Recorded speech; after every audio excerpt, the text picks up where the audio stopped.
everyone. Ugh. I am so sorry if I sound a bit out of it. I've had a very rough day. My phone's going flying. No. Okay. I couldn't sleep last night. Because the headache I had last night wasn't going away. I ended up not falling asleep until around like 11 a.m. ish. I think, I don't remember. Got woken up by stupid shit. But thankfully I managed to get I think I got something that's gonna solve my problem. It's a humidifier, so if there's another sound in my background, besides my AC, it's my humidifier, which is already half empty, but I filled it up as soon as my family went and got it for me, because I was so tired I didn't end up going with them.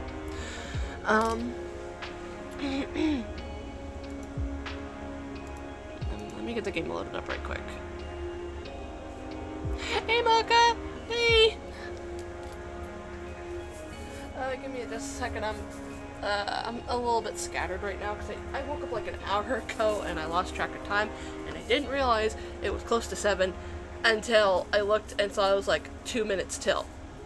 So, yeah. Okay, give me a second.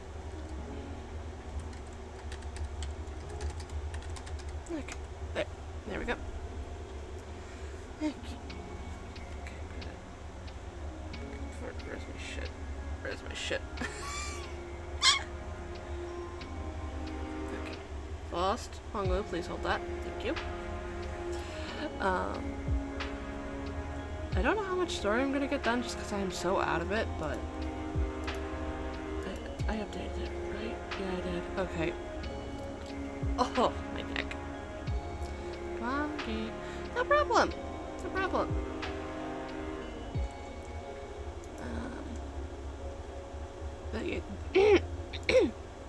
But yeah, there's an extra, like, noise. I don't know if it's audible over my background music. Hey, bleep, blop, bloop. Welcome in. Welcome in. Okay, I'm gonna go over to the gaming screen in just a second so to make sure the game's loaded. Okay. And this time, I actually made sure to get stuff set up in advance. Okay. Okay, come on. Also, let me know if the game's too quiet. I don't know if it's too quiet, just because my head's a bit touchy. I have my headset audio kind of low, just because, just in case my headache gets worse. I'm hoping it doesn't, because my room is shut, and I've got my humidifier going full blast, so hopefully that should fix any issues. I hope. Oh! Come on, load up. There we go. Where's my controller?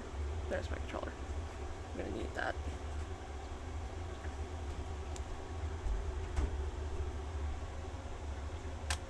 We meet again. How many times would you say we've met? Not enough?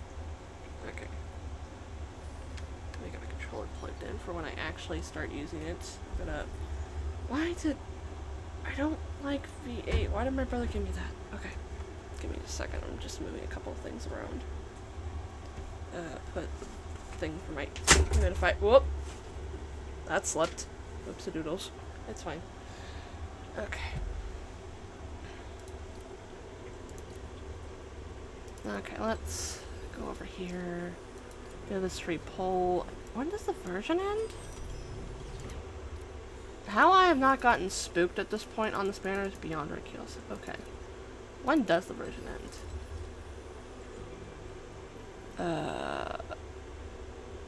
One day. Ah! Okay. Okay, Gift of Fate. Does anyone... yeah, it might be a bit lower energy just because I didn't sleep very well. I apologize. I really should turn off... I should really put myself on Do Not Disturb on my iPhone, because no matter what I do, it usually will buzz me. And I'm like, can you not? Okay, let me...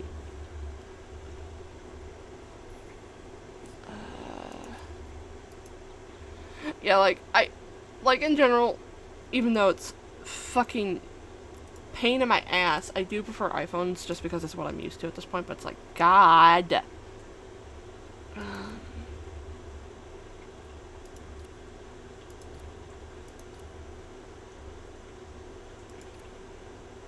I don't even... I'm gonna have to go Googling around as to what characters need what when it comes to their ancient marks, because I genuinely don't know. And it's like, I only know that I really had to massively redo this disguise to be more critical damage, water damage, that's the thing. Can I level up any of this shit? No, I cannot. No. Hang on, I need to take a drink. What I was referencing when it comes to my build for GChat, are, I believe it was a video I found on YouTube, because I went looking around because I heard, oh, EM? Elemental Mastery, I think that... Hang on.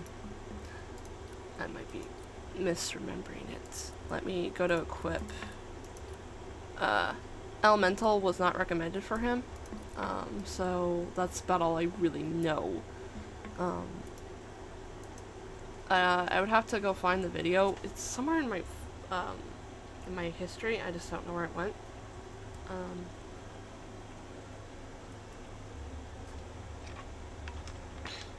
Okay, give me just a second.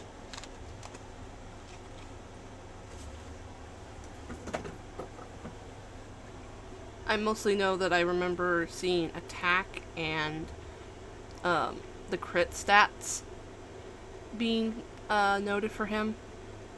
That's about all I really remember. And I remember whoever made it was like, you either go for water damage or pierce. You don't generally go for both. That's what I remember. It's been a while and my head kind of hurts. Also, I forgot to change my model. Hang on. Give me just a second. I'm going to change it to... you know what? The jacket can come off for today. Because I woke up really hot, really warm, and I don't know why. Okay, that's it. This phone is going across my bed. Or somewhere. Yeah. Okay.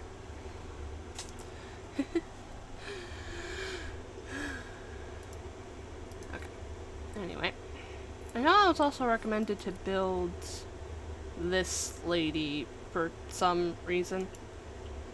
Though, not gonna lie, I'm probably gonna wait for fight. Hang on. I'm gonna go grab an image of her, because more images of her got posted since I last showed her. So give me just a minute. I also can't say her name properly. So my brain's just like, ah yes, just stutter.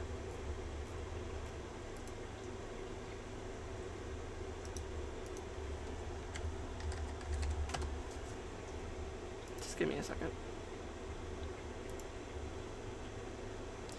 Yeah. It doesn't... Okay. Where is this? Okay, where did it plop the image? Okay. Wow, that is big. Okay. Okay, let me move this. God! Okay. This lady. Phenomena? I think that's how her name is said. I am very bad with names. I should note. Wait, she's light. I could do some pre-farming before I realize. Yeah, I'm definitely gonna pull for her. Just because... Considering some of my polling habits and withering waves, it's not surprising. I think I have... Hang on, let me go... Let me find it right quick. I remember just fucking malfunctioning it. Where is it? Where is it on our fucking Twitter? Wait, it might be in the Reddit. Hang on, give me just a second. Sorry that I'm somewhat being stalling, but I'm just kind of slow today. Okay, where is she? Where is she? Okay, save image. Give me just a minute.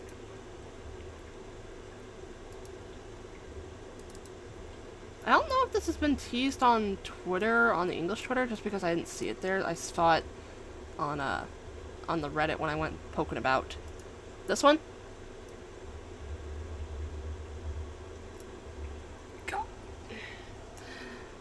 I am definitely going to see if I can try and get her skin. I hope it's not limited, though I don't know if any of the skins in Black Beacon have been limited.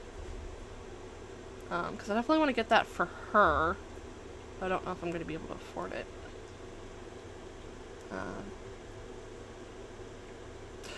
God damn it, I just noticed a glitch with my model. One of my frames, hang on. Give me just a second, I gotta fix that. Okay, where is it? Replace image.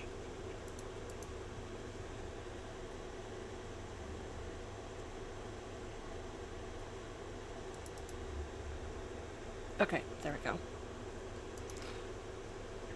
But yeah, I have seen her skin. I'm gonna see if I can try and get it. I don't know if I'll be able to afford it. Especially because I'm trying to save up for commissions. But definitely gonna be trying to pull for her. And I think I have enough to guarantee her. Or at the very least, guarantee a 5-star something, because there's my pulls and there's my pity.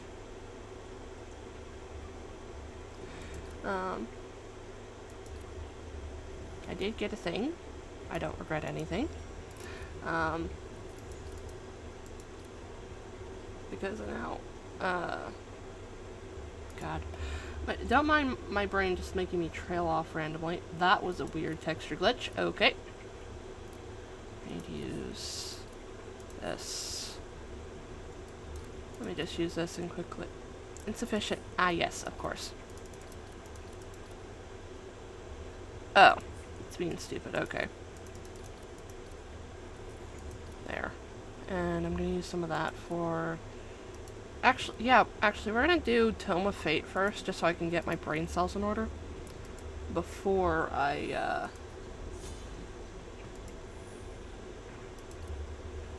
do story, just because my brain is... My head still hurts a bit. It seems to be getting a little bit better, but it's also just taking a while. So...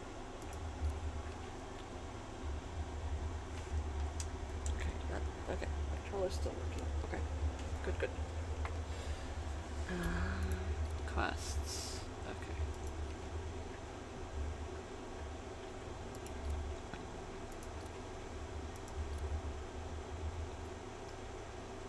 I do know I need to finish working on Erishon, though. If the Phenomena is coming out next patch and I end up getting her, I might want to not.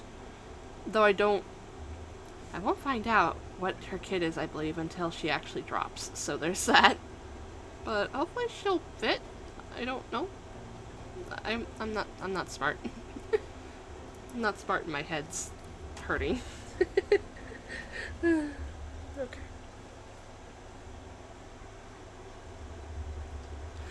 Yeah, I don't generally speaking, I try not to go past 11 my time, which I most definitely did yesterday, just because I don't often have the energy for it, and if I do,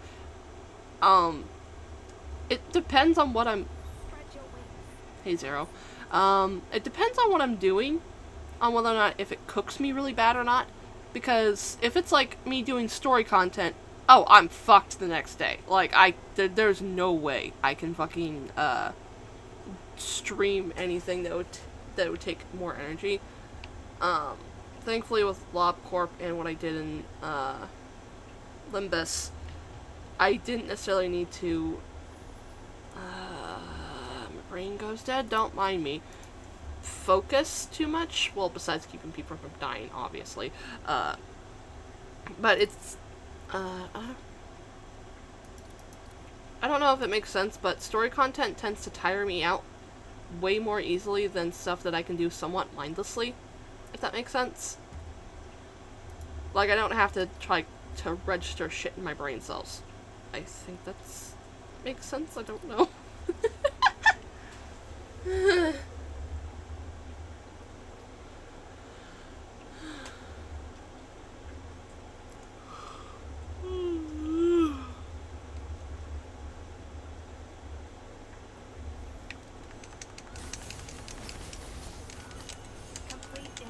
I gotta remember the controls. It's been a while.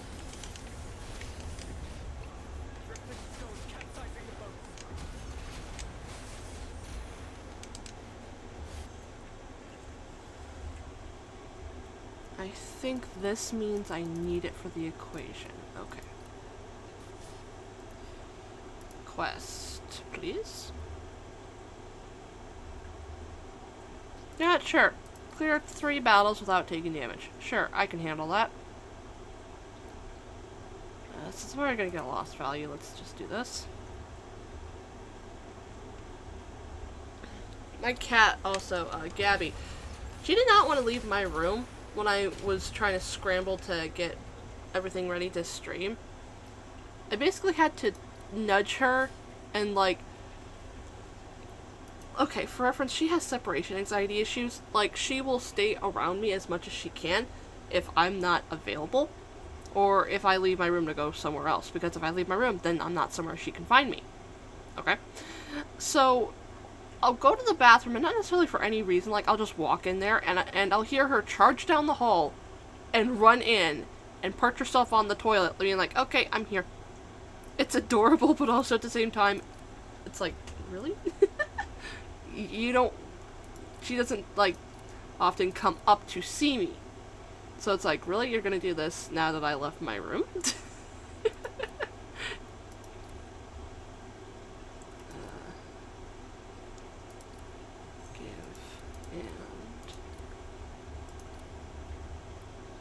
Give.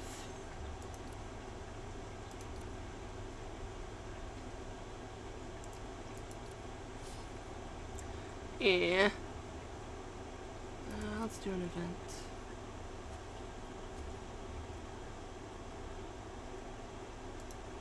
Not sure.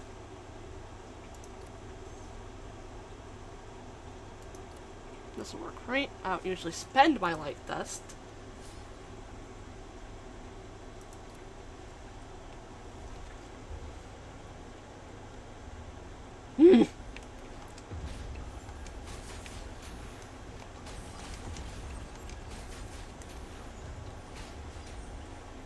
That works.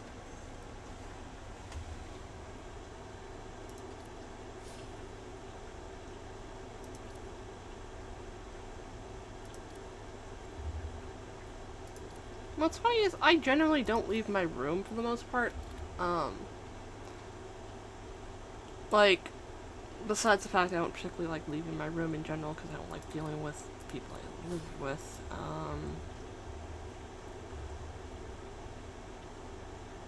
What? Huh? Why is that? Hang on, I've got fucking pings. Let me just mute that right quick. Just so I'm not like, why am I getting pings? But generally, I don't leave my room for the most part, like, at all. So I guess she just is not used to me being outside my room in general.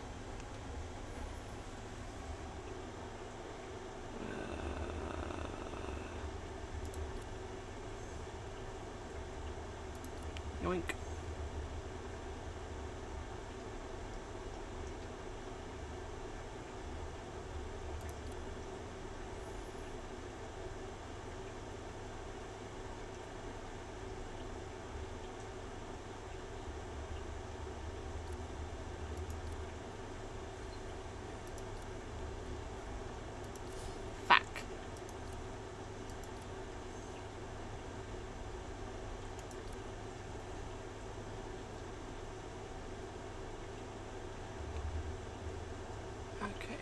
Private sands of time, so I need that.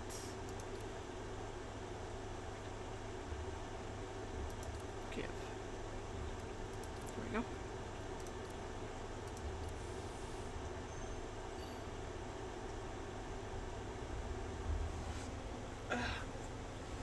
Okay, grabbing one of my other bottles of Coke.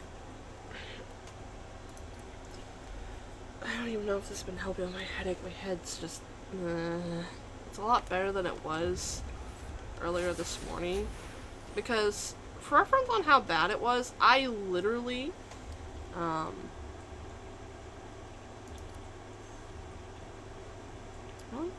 okay.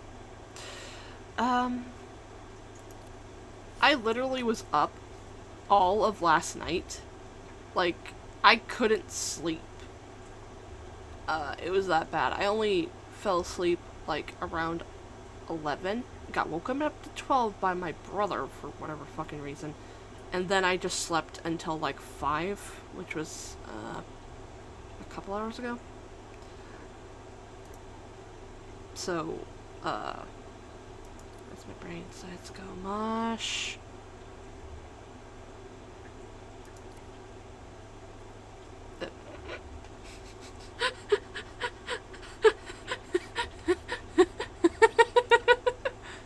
I am assuming that means defeat a total of 50 enemies, not obtain 50 enemies. You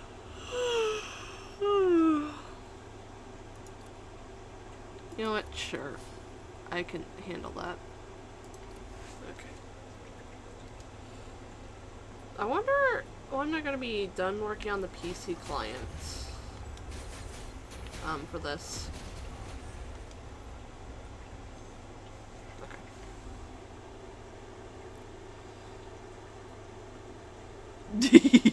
Yeah. Give me this. Check goals. Yeah, that seems to. Yep.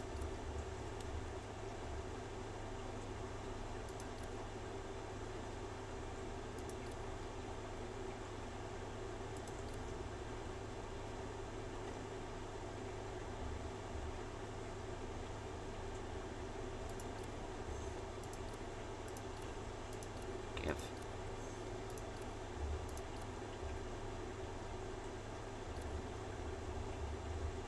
I shouldn't have grabbed that, I realized. God damn it. Okay, no, it's fine. It's fine, it's fine. Give. Yes. Cool. Huh. Neat.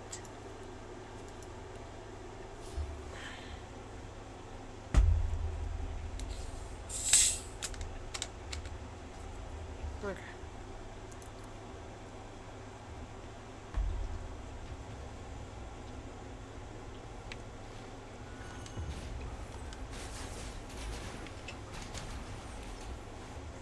That works.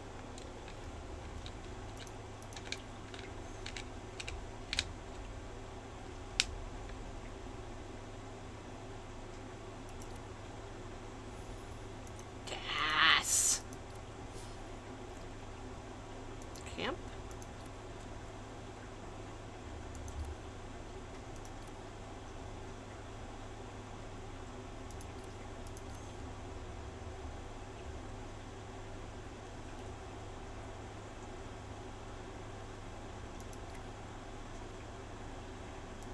Okay.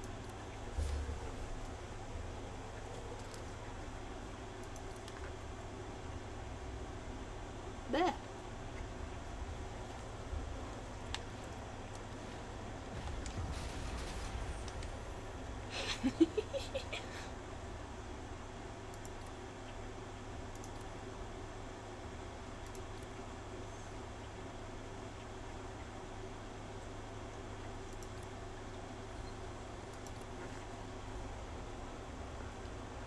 Ugh. That's annoying. Okay. I'm sorry. I am so sorry.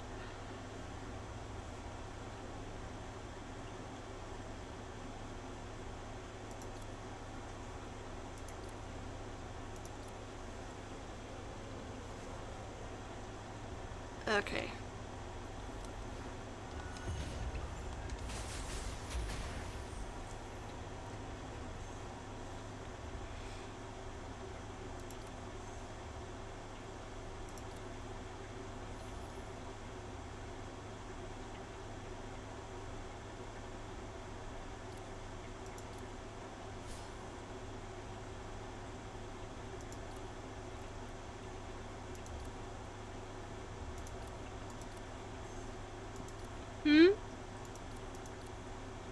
What's the fault?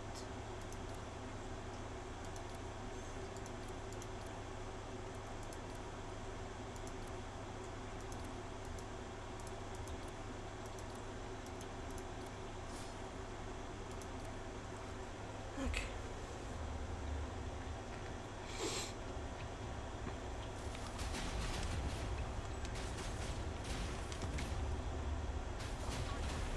And it's all.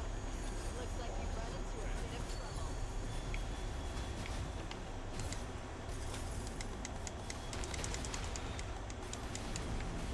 Now is the time to turn the tide.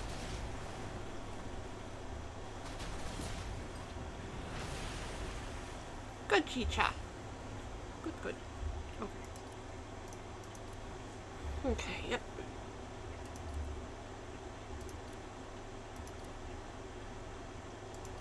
Overwrite that. He is. Good question. I've never really thought on it. Let me think.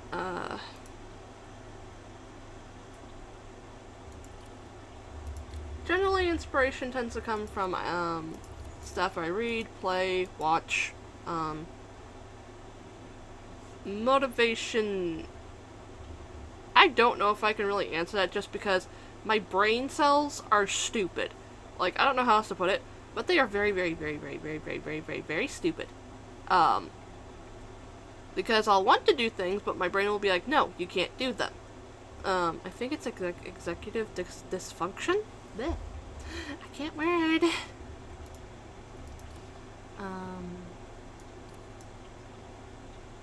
Yeah. Yeah, like, I can name the inspiration thing just fine, but fucking motivation, my brain's just like, thoughts? What are those? Okay.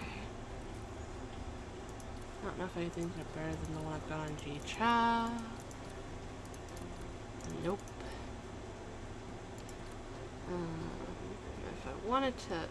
Wait, no, it only counts with this. It wouldn't necessarily count with quick battle, would it? I don't think it would. So,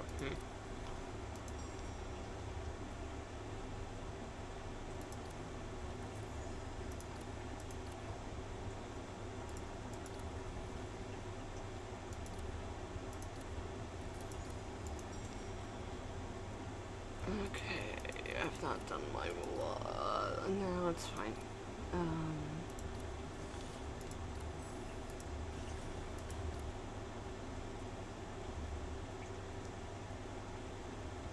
That's me with anything with art stuff related, like, if you give me a second, I can go and find something to give it a reference. But I'm not very good at drawing. Like, I'll have thoughts, they'll be like vivid images in my head, but I can't get them to paper. I'm just, yeah. Let me see if I can find, like, I have, wait, is this the right folder? Yeah, this is the right folder, hang on. Where is it? Nope, that's not it. There he is. Yeah, because the most I can do is, like, my main program that I use for art stuff, it depends on what I'm doing, but if I'm wanting to use, like, my drawing tablet, which I do have, I don't use it very often, but I do have it, I use Autodesk Sketchbook, because it has, like, the brush physics and stuff that I like. But I cannot math out, I don't know how to put this, how to do person. Like, the most I could possibly do, like, if I was just told, draw something without using a base from, like, DeviantArt, which is what I've mainly,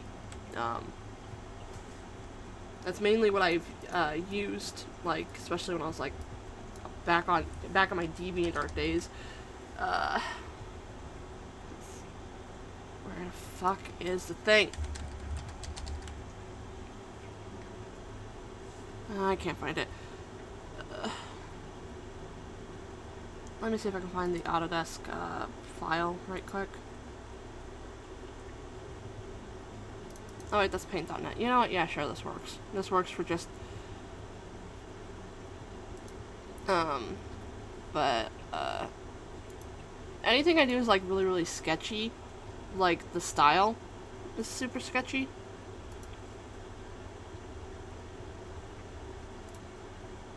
Wait, hang on. Found something. It's for something that a personal, private thing that I do with one of my friends. But give me...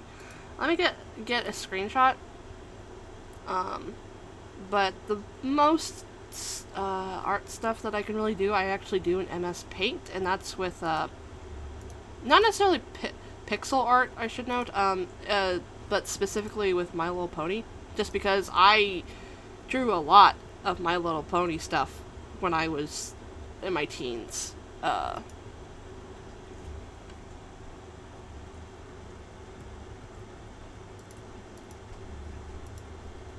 Okay.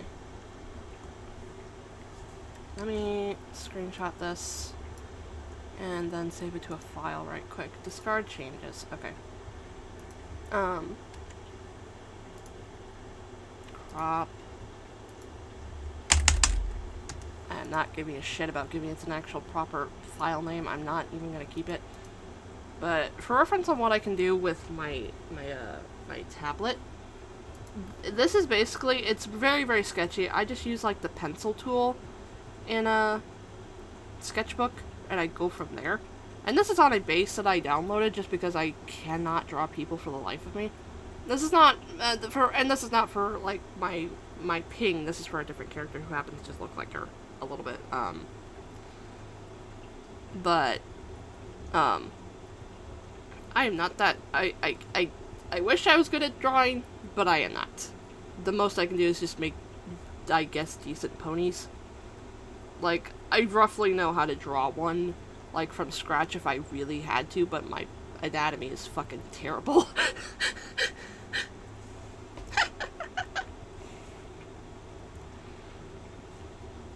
Hmm?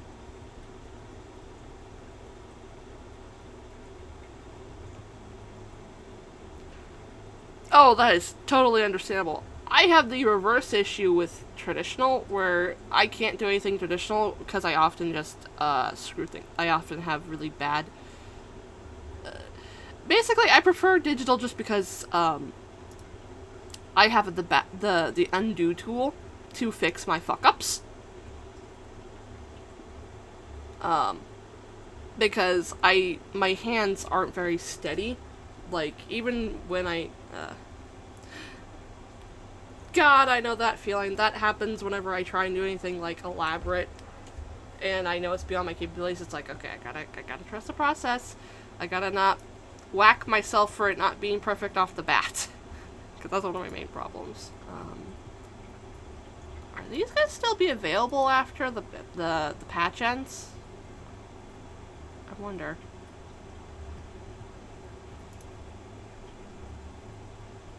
Oh, sure, that's fine with me. I might not look until after stream, but yeah, that's fine with me. My brain is just french fried. Oh my word. Let me go over here.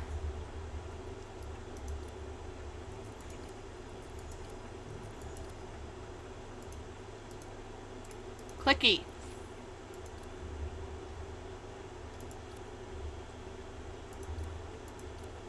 Hang on.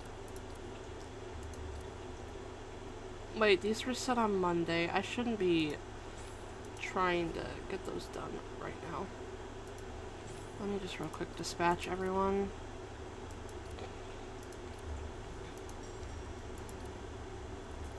That works.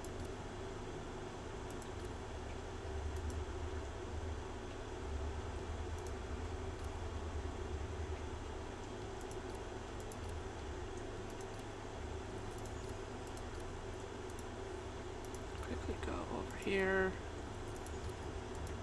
Who was I wanting? Play a game of chess, or a drinking game, or a game of stones. You can play whichever one you like. After all, I invented most of the games in China many centuries ago. Okay. The so-called immortality, the so-called dragons. Okay, who was I wanting to work on next? There's still much you don't know. Secrets hidden in this land, Chip. Okay, let me actually get her. I won't interfere with your trip arrangements, but I can offer you optimizations for your trip from the perspective of a professional steward. Would you mind giving me your itinerary? Actually, no, I'm gonna save my stuff for Phenomena. Want to play a game of chess? Next patch. Or a drinking game? Or a game of stones? You can play whichever one you like. After all, I invented most of the games in Qin many centuries ago.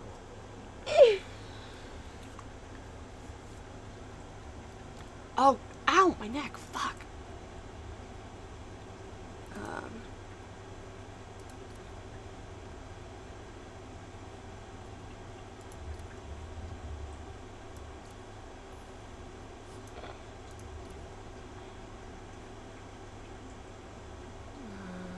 Don't mind my brain going dead. Yeah, my brain is just not with it today. Ugh.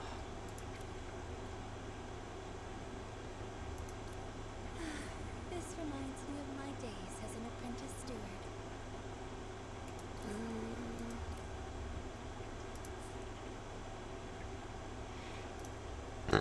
Excuse me. Oh my word. I need to get over the story. Just. What? Oh.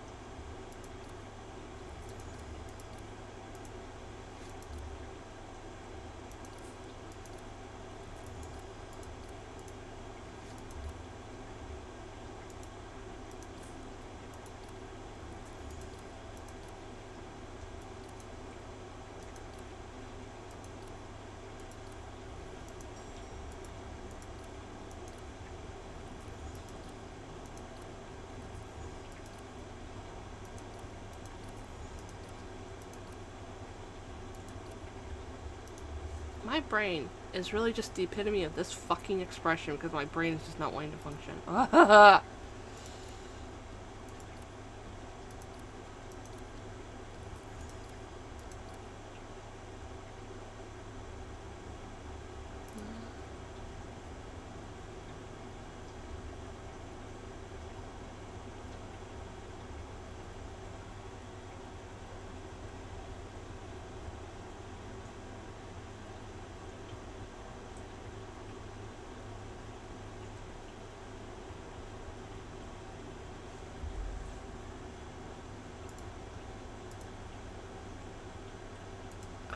Okay.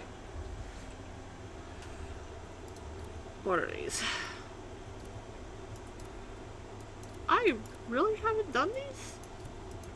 Huh. Okay. Anyway, I'm gonna...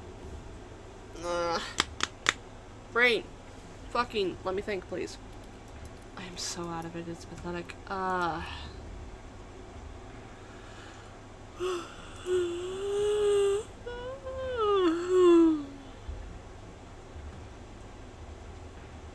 really should not have gotten distracted looking at shit earlier for stuff for that Fost ID. Oh my lord, my brain. Brain is just not wanting to focus. Okay. Let's at least do a few notes of story. I'm curious. Are there any GTS? Oh, no one has GTS on my friends list right now. Huh. Oh, there he is. Need my help?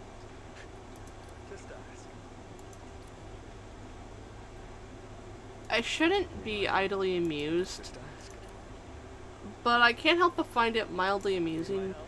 that my, Just ask.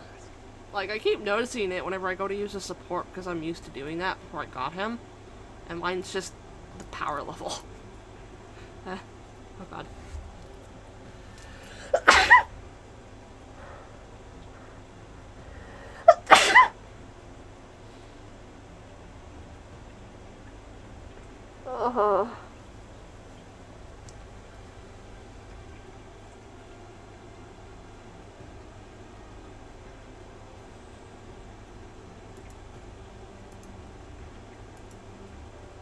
Ooh. Ooh. I see. Yeah, no, I can totally see why. The...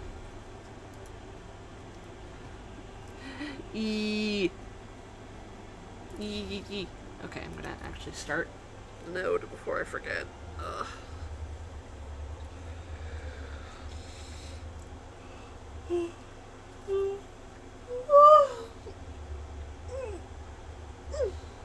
Ow, my back, God.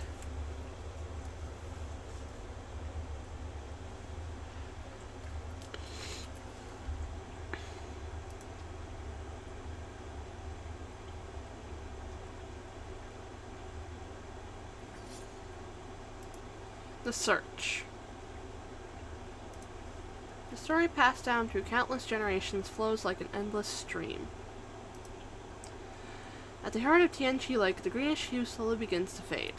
The story, as lengthy as it is, must end here for now. Yeah, no, I totally get that. I totally get that.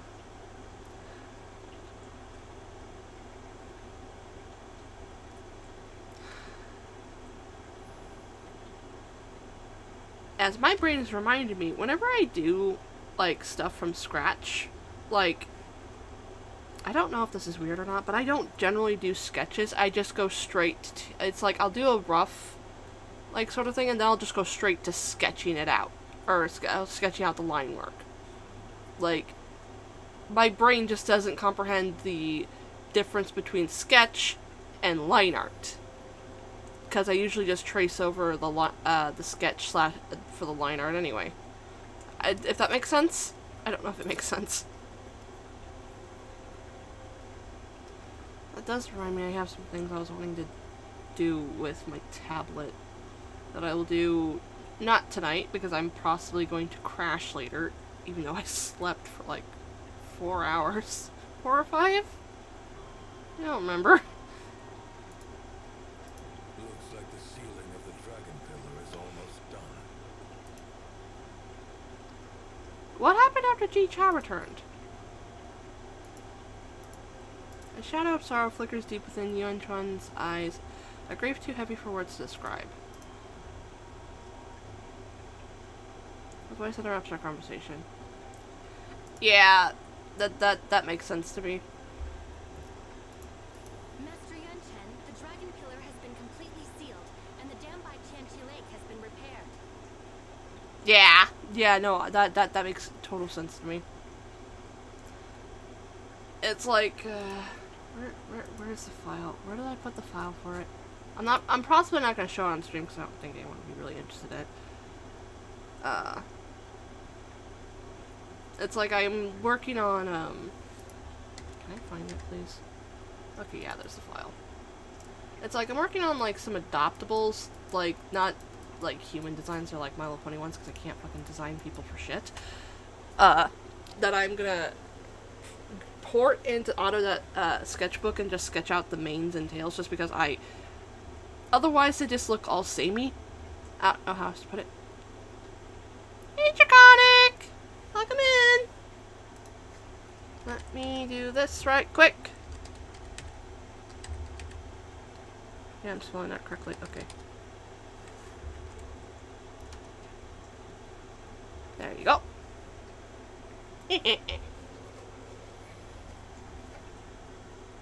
I'm just kind of out of it while trying to do story. Looks like the cerulean waters have been fully contained. We greatly appreciate your help, Head Librarian. We never would have been able to seal the pillar so easily without you and Miss Zero. Oh, that does remember me. I need to check something. I need to check something right quick.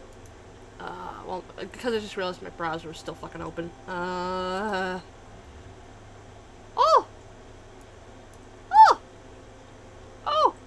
Oh! Sorry, I'm sounding like a squeaky mouse. Sorry, okay, for reference, before I tried to sleep last night, I went and checked to see how my progress on affiliate was going, and it hadn't updated to include yesterday, which was weird, but, I am really close to affiliate now, because maybe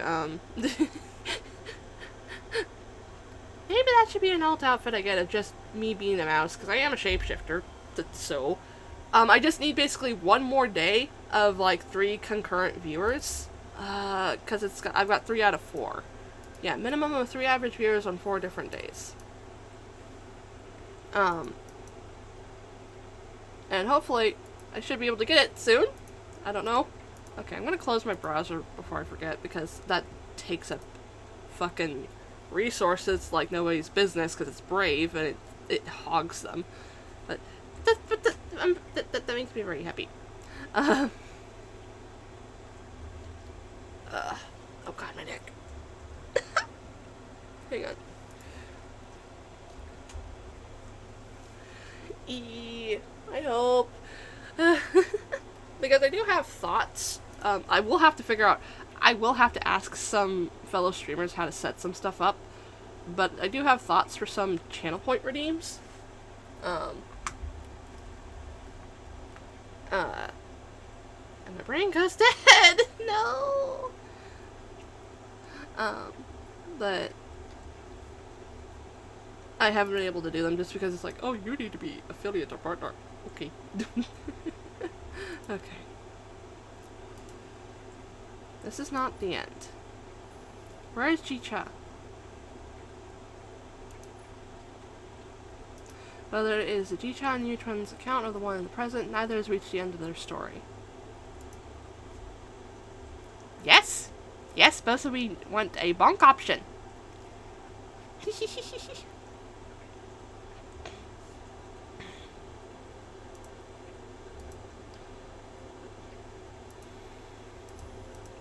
Some of your questions remain unanswered, stuck within my throat, yet I am struggling with where to even begin.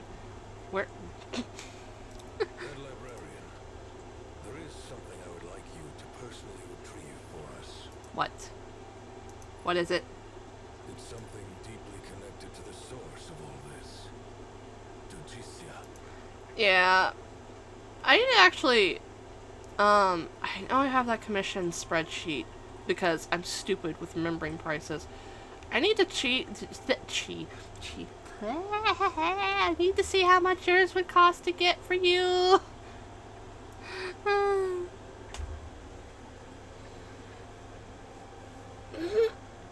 Especially because I know I could possibly get it at any time, because to my understanding, my artist, Ruri, she does take ping commissions even when her normal commissions are closed. So I can get stuff for that whenever. I just have to see how much your thingy would cost, because I know it's not...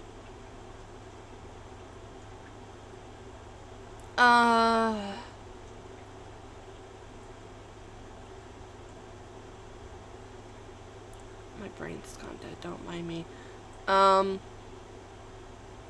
know I'd have, like, stretch, unshrimp, hydrate, food check, trying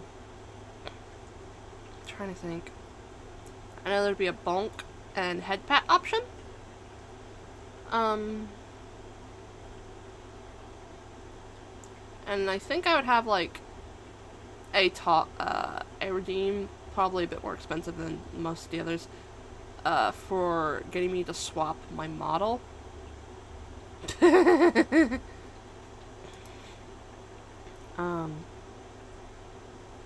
Don't mind my brain going dead.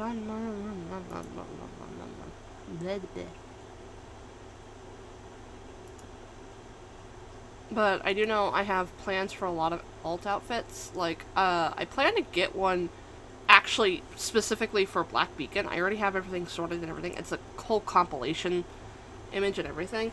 I just have to be able to afford it, and I have to double check with my artist on how much it would cost. Yeah, though I know you were wondering if you would want to take off your noodle options, because you hadn't designed them yet and you weren't wanting to use the ones from Fate Grand Order. I could just send you the spreadsheet, if you wanted to double check that, Draconic.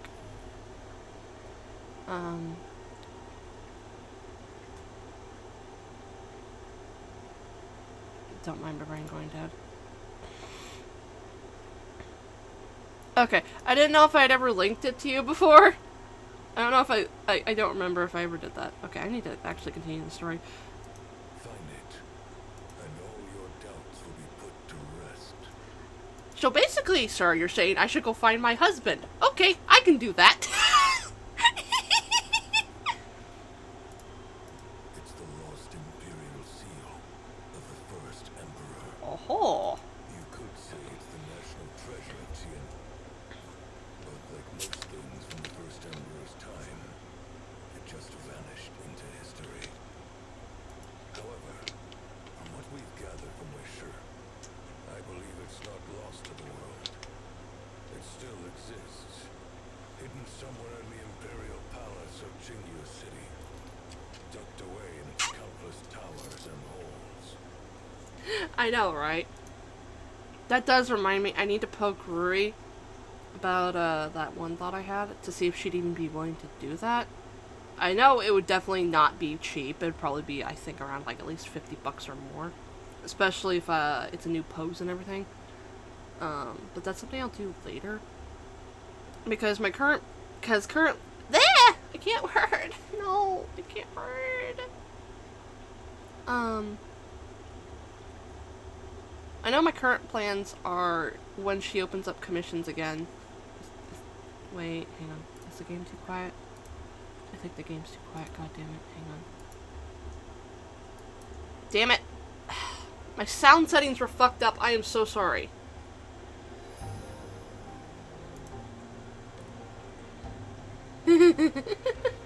Hopefully I can find him eventually. Maybe in August. I don't know. But my current plans actually, I'm waiting for her to open up commissions because alongside getting another outfit, I'm actually wanting to get a standalone piece of art to kind of show off some details that because of my current my pose, stuff doesn't really get shown for like the back or anything related to it. Which sucks because I have some details on the back that I would like to show, but the problem is, I don't think I could figure out a pose for an alt outfit without it fucking making my back hurt to have that show on screen. So, it gets relegated to a different piece of artwork.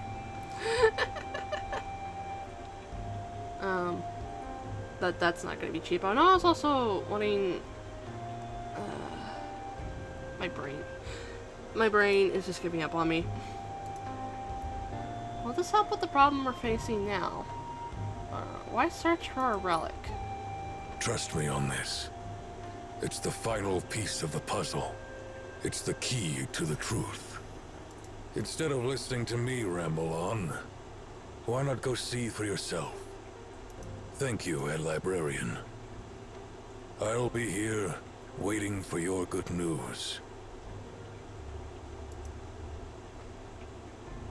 I just realized Wow, something. geezer! He didn't give a single useful lead. This place is huge. Where the heck are we supposed to even start? I just realized something. I'm gonna have to go check a voice line for Ji-Cha later. I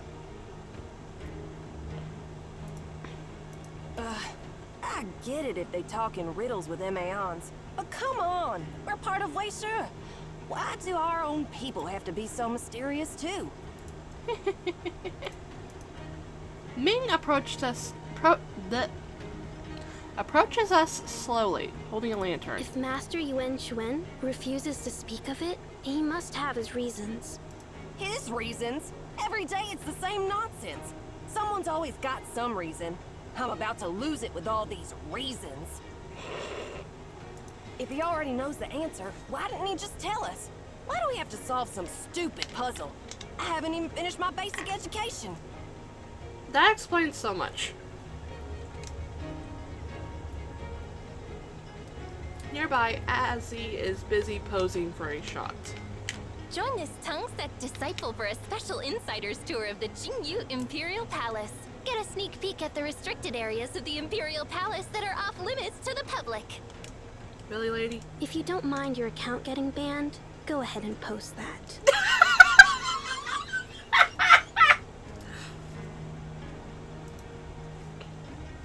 I'm just gonna I'm just gonna screenshot that and send that out of context somewhere.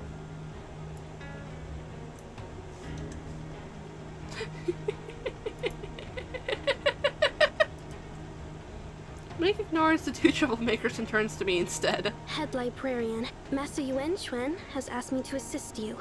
If there's anything I can do, just say the word. Alright, I'll be counting on you. Didn't expect you'd actually need my help. Guess I should have just kept my mouth shut. Ma'am, if you didn't want to help, why'd you offer?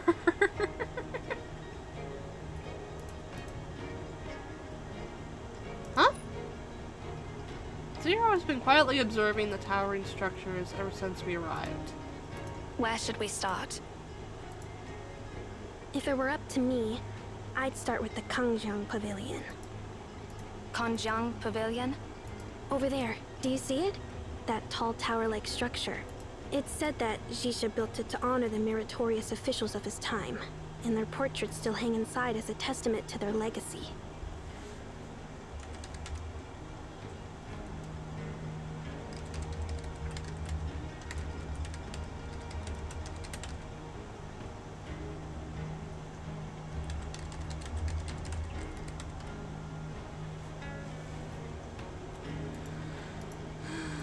The tradition carried on with every emperor after that.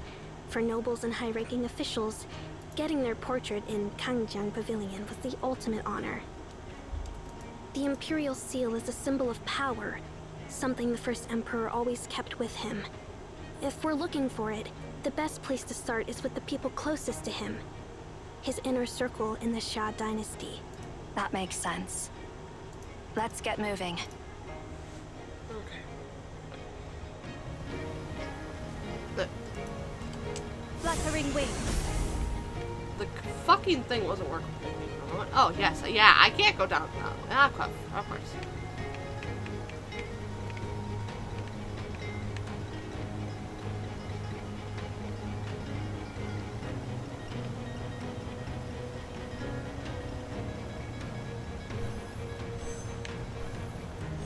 Not me looking around in case there's any chests. Okay.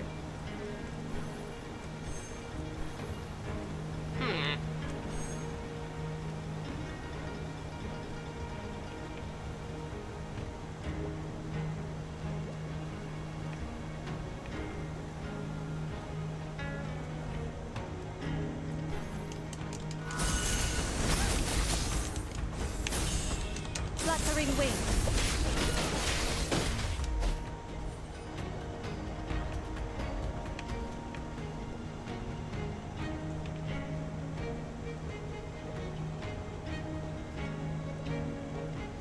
Yeah, pretty much.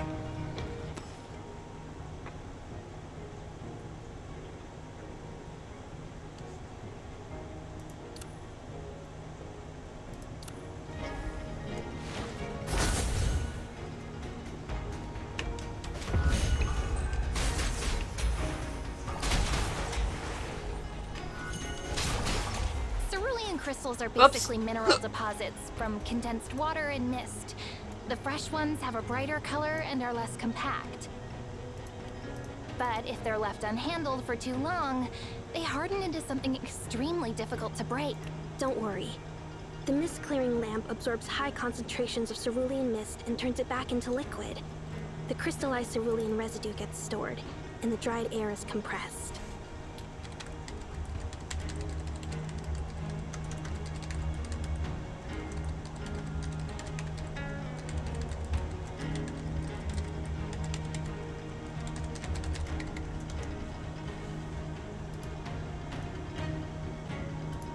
Once released, the compressed air is strong enough to shatter the crystals. You should be careful using it.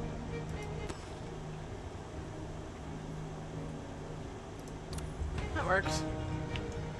That works for me.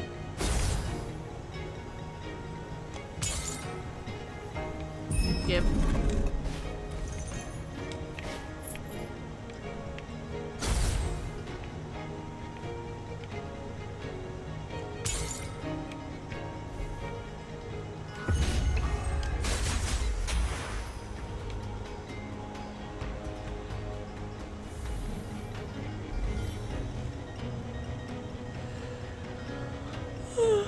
almost at the Kangjang Pavilion.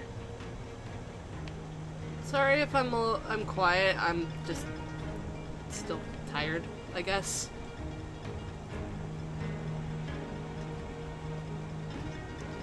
So my brain cells for yapping are not working. Damn it. Looking for chests to fuck off, fly.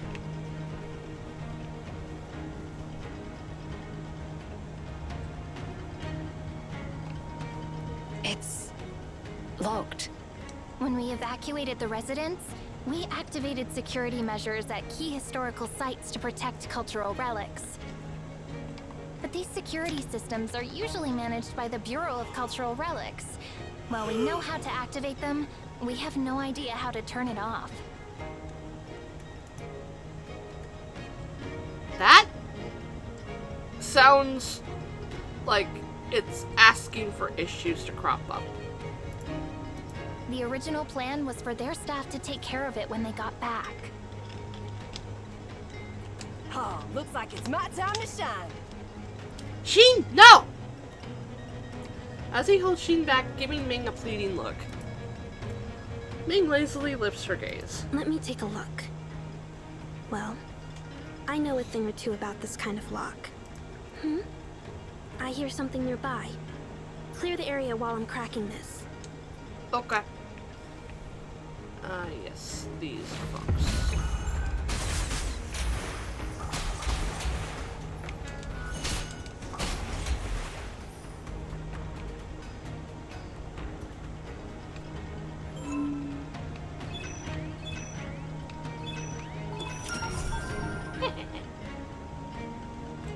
The locking mechanism disengages and the gates slowly open. The tower soars from the Earth's deep core.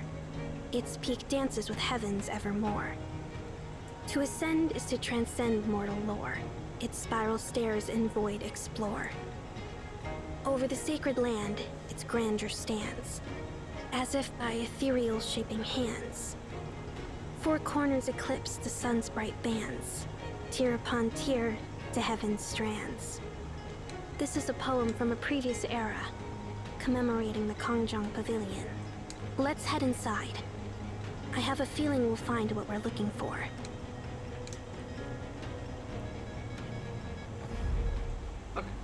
Okay, hang on. Just a minute. I have to double check something. Because I didn't fucking take notice of it when I initially maxed out Jicha's bond points. The so-called Shush. Let me double check something. I'm giving you this jade seal. You can play with it or use it as a footrest if you wish. It's fulfilled its purpose. Whenever you see it in the long life you have ahead of you, if it makes you think of me, then that is enough. This fucker gave me an gives the fucking main character an Imperial seal if you max out his affection. Oh god! Sir! I really wish I could replay the animations that come with any of the bond up lines, just because it doesn't seem like there's a way to re-see them. That's not how words work, but you know what? It's a word sentence that gets the point across anyway. Can't think. Actually, you know what? Let me remove quick formation. Okay, save formation.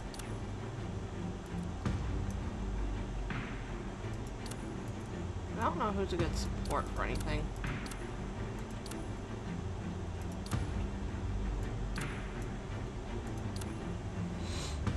Oh, my nose. Sorry.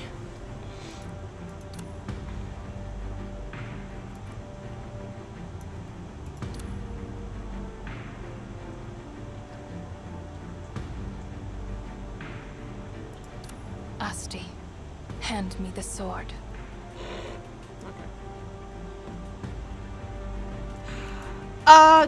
3 is my general default, but I can get more. I just don't, it just takes me a while to get them. I think I used to have more before, but, Without my brain going dead.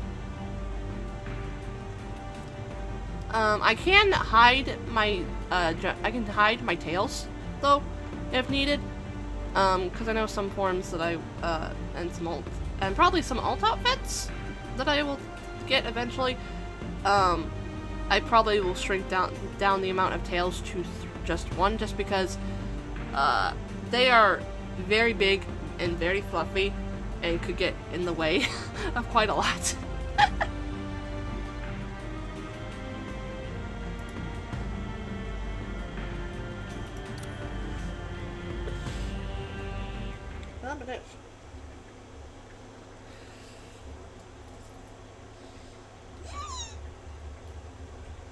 Oh god, hang on. I gotta stretch. My back's not giving me a fucking option.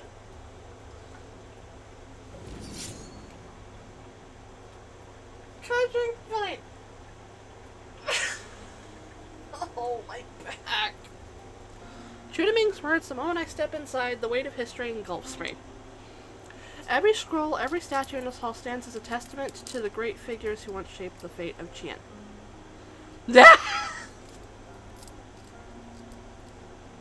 If I got my max of 9, yeah, they probably would. Oh, knows.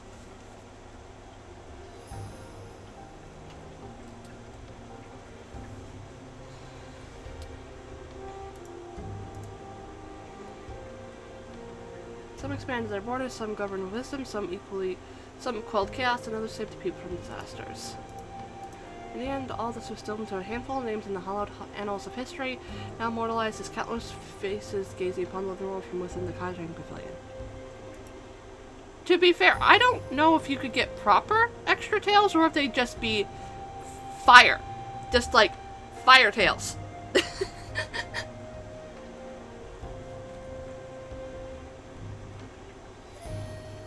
Because you're a Drake.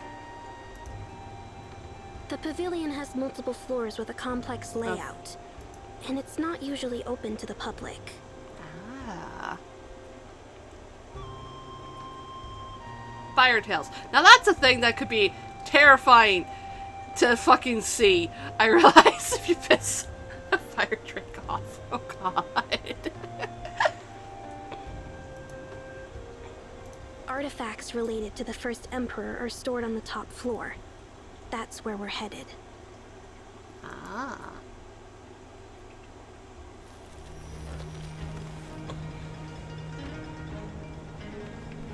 I can't move the camera. You fuckers.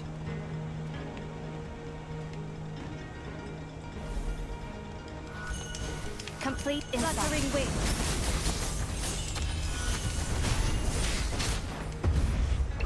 Drifting stones capsizing the boats. Wait a sec. This hexagonal sensor seems a bit off. Let me take a closer look. Yeah. There's a mechanism inside the base of the sensor. It looks like a master switch. If I clear... Oops, I accidentally clicked on her. You know what? It's fine. Huh? What's this? A lever? I just can't resist pulling levers. Hang on, I'm going to... Okay. Ah yes, that's how shit works. I didn't think the mist would be this thick indoors. Let's purify this area first. We might need the compressed air later. Ow.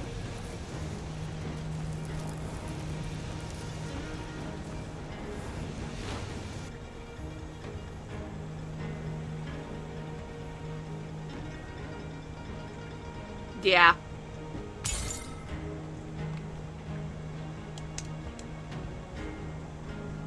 Who in the world decided to put a one-way door here?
it would... That reminds me, I want to get a text-to-speech thing for either Batster or Houdini. Or, hell, maybe even Gabby. For text-to-speech shenanigans. I need to decide what Gabby would be, though.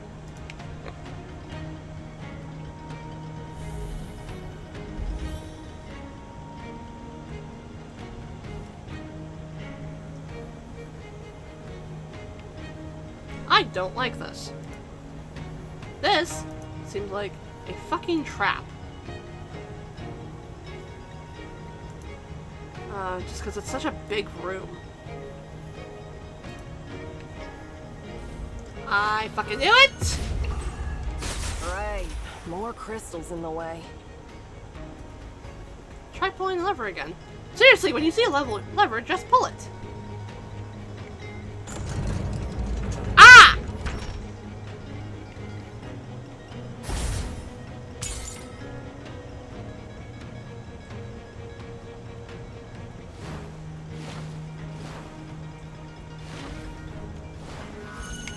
Do not attack strength with weakness.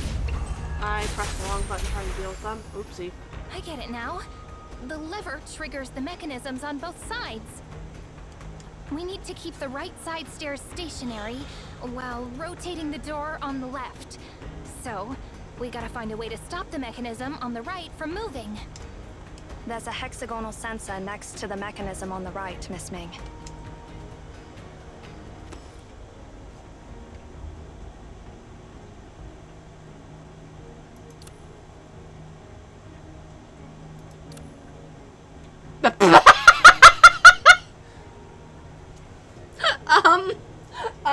Guys?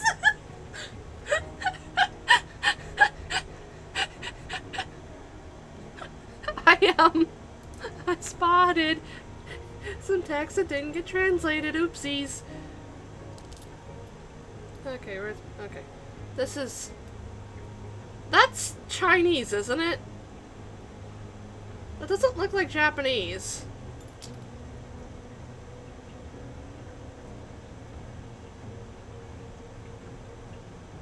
Okay. Okay, yeah, let's see. I hope this is traditional, because it's the only one I have on my phone right off the top of my head. By cleverly securing the turnstile on one side and turning the unsecured turnstile, the way forward can be opened. Okay.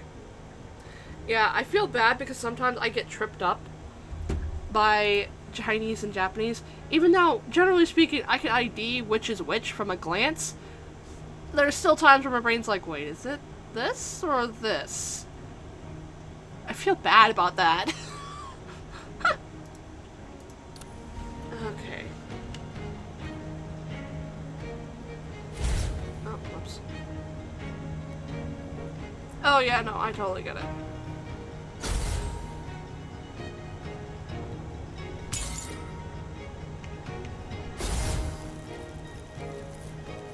Ow! Okay, yeah, this is where I'm supposed to be heading. Okay. Gotta wait for this to fucking wear off. Okay.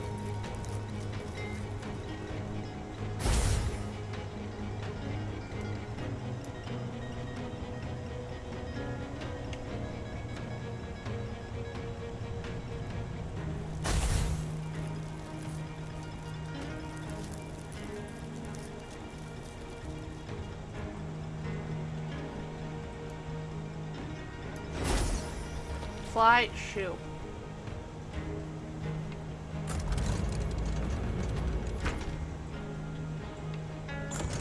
Watch, look at the full stop brothers.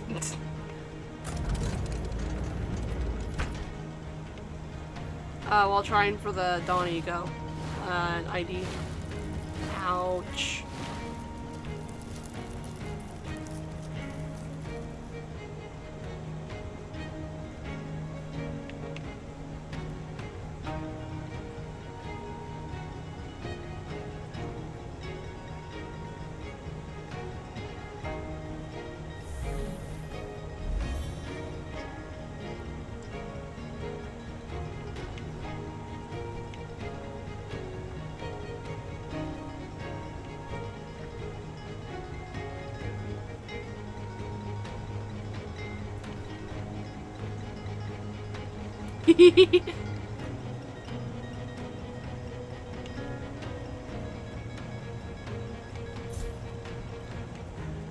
I will say I still will generally recommend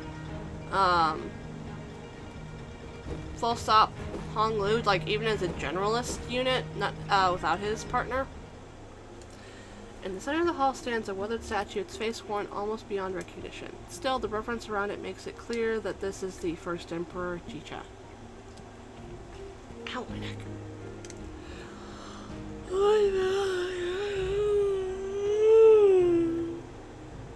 I am so sorry. On both sides stand two statues, one of a warrior, strong and imposing, and the other of a scholar holding something in his hands. What's written on these pedestals? Well, I mean, in general, he works just fine without, full stop Heathcliff in the back.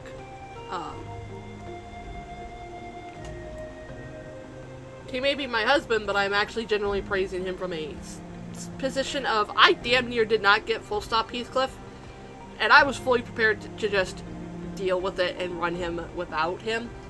But I managed to get lucky on, I think, on my last 10 pull for that Walpurgis. I know, like, if you were to look at kits, the Heathcliff, full stop. Yee. Yee.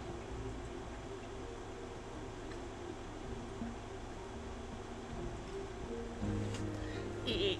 Plus, he doesn't require, he doesn't fully really require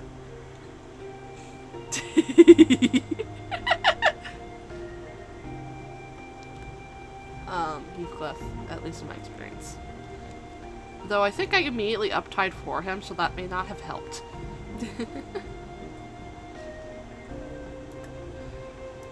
Sling never told me how to read this script. It's an ancient form of Tian's writing, so it's normal not to recognize it. This figure is Li Jun, believed to be the ancestor of the Tian Li clan. He was a close confidant of Zisha, and even ruled in his stead at one point.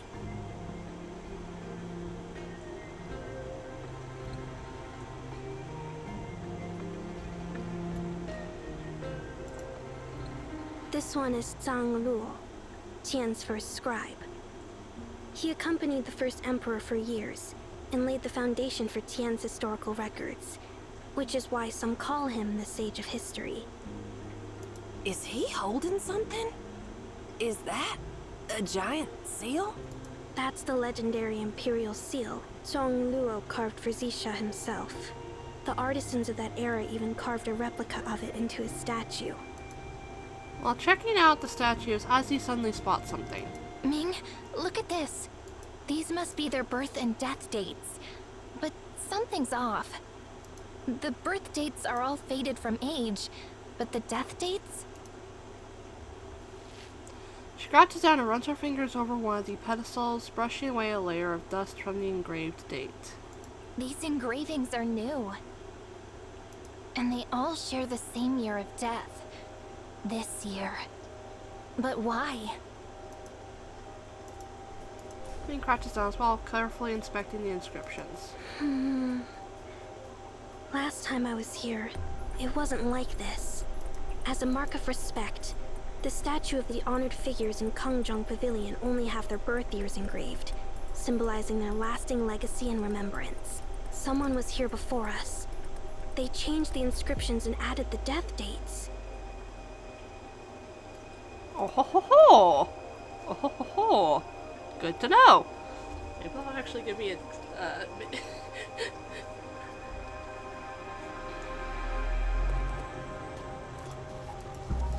I crouch down, running my fingers over the engravings. Trying to send a message. It's an act of spite. An act of spite? Interesting. If we look at it from that perspective, the Vandal... Li Jun and Zhang Luo's pedestals haven't been altered. So, it's just the statues of the officials that got altered. Most of these figures were Zisha's blood relatives. The first royal lineage of Qian. Wait, it's not just them. Even CH7's statue now has a death year. And it's this year? Who hates the G clan so much that they deface these statues like this? It's not like Jisia came back to do it himself, right? G-Chat, you had the best opportunity to do the funniest thing. Maybe it is him. You're telling me the guy obsessed with immortality is out here cursing himself to die? Now that would be pretty ironic. Right now, finding the seal is our top priority. Everything else can wait. Sir, it's small pile of dust beneath statues. I feel a strange sense of unease. I mean, certain there's like millions of these fucking things in here. Feeling sensation creeps through the entire Kajang pavilion. Gradually, I begin to realize where this silly feeling is coming from. With those freshly engraved death dates, this place no longer feels like a hall honoring the statues of great heroes. Instead, it feels like a cemetery where each statue serves as an honorary gravestone showing whose times of death has already been determined by another. Ming's voice snapped me out of my fucking scattered thoughts. Fuck off, fly! Looks like there's nothing useful left here. Let's head to Wencheng Pavilion. Wencheng Pavilion? It's another ancient structure from Jisha's era, housing a collection of historical records and texts. We might find something useful there.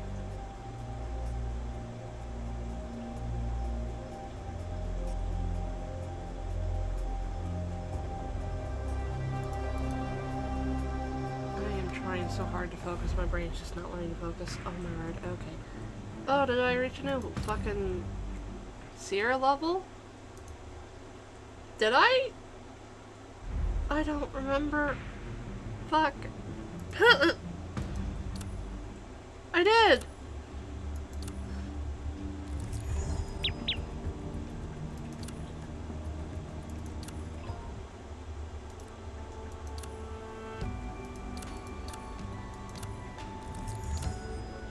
How many pulls do I have now? Oh! Oh my! Okay. Damn.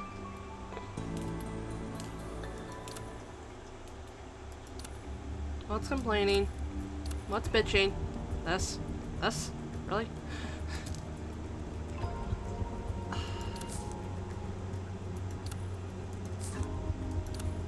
Oh, I could use that for stuffy stuff. Oh! Thank you for the follow! Who... Hutao Haitham Boy? I apologize if I butchered the name. Eh? With what?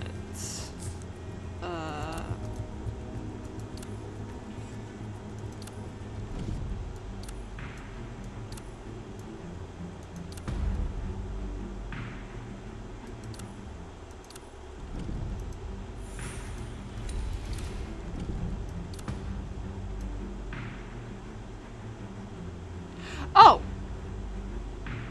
Oh, for the limited banners? Oh, the pity will carry over. Yeah, the guarantee count will carry over to the next. I know this because I had some pity on G-Cha's banner before it switched over to Yuli, and it carried over. So yes, any polls you do on this banner will carry over to the next.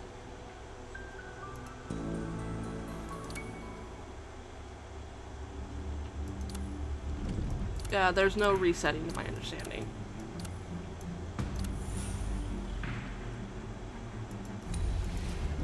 Oh, whoops, I clicked the wrong thing. Okay.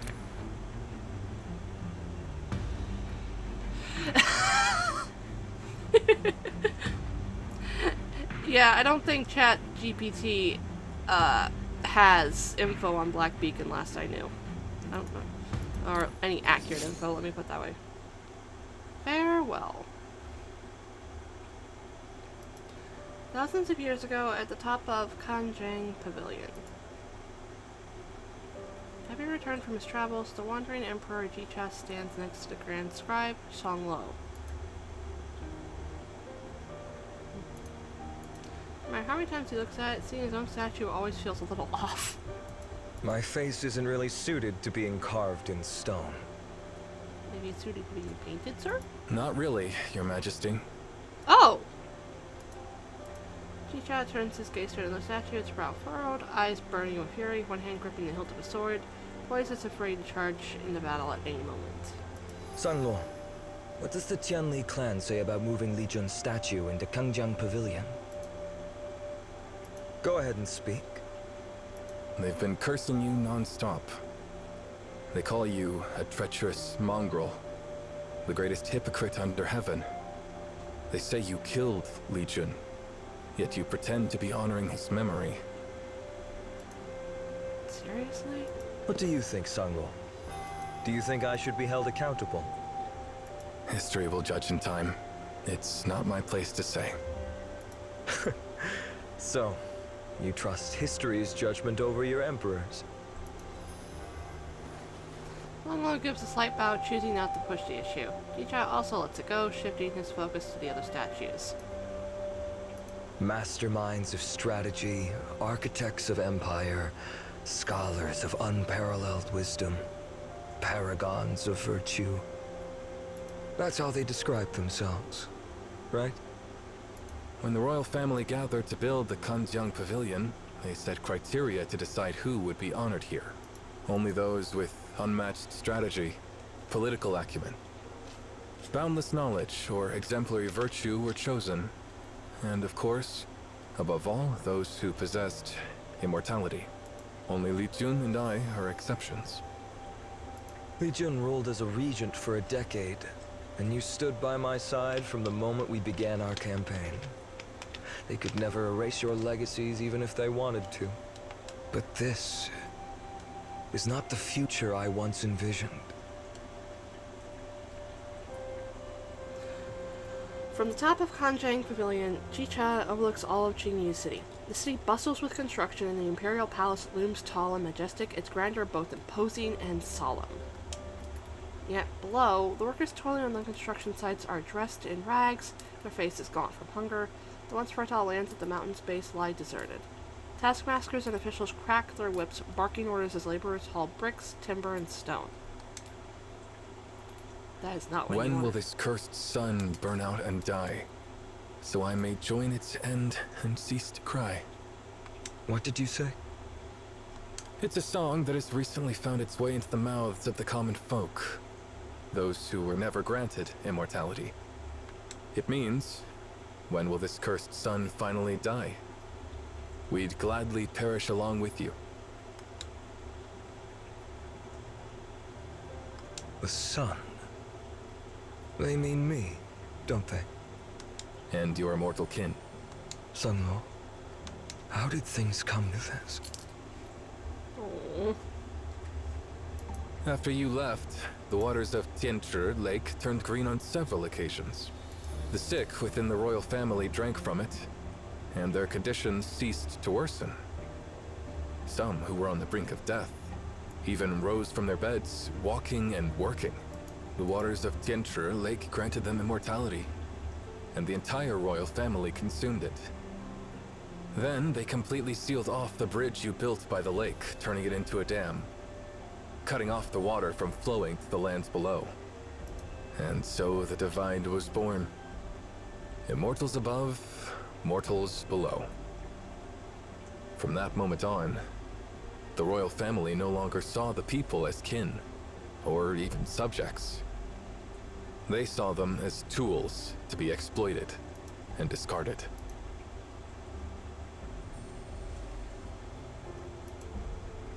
Oh.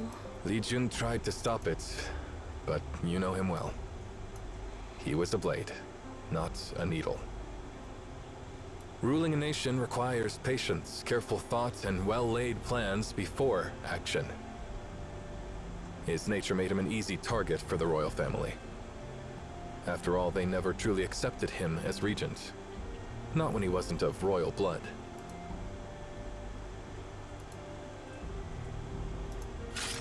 Oh.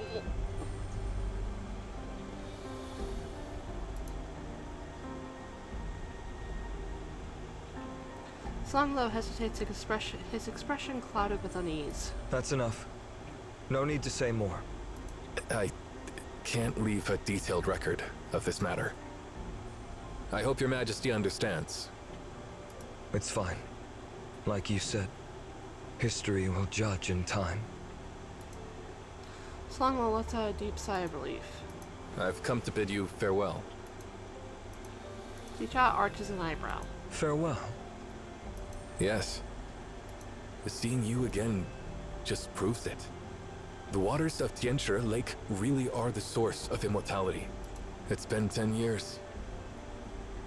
You haven't changed a bit, but I've gotten all decrepit. Chicha gazes at the streaks of gray in his old friend's temple, at the wrinkles lining his face, and sighs. Are you planning to retire to your hometown? I've followed you for thousands of miles, seen nearly every corner of the world. And now, I wish to return to my roots. Though Mount Tianchi towers high and the Grandeur River stretches long, I wish to be laid to rest in the land of my birth. Oh. In the land where the G lineage began, people still grow old, get sick, and pass away, instead of living forever. Chicha sighs once more. Very well. You may leave now. Thank you, Your Majesty. One more thing. Before I go, I must return this to you.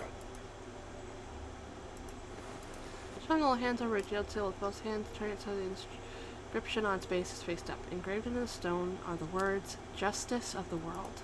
As you instructed, during Regent Li Jun's rule, he penned the edicts, while I affixed the seal.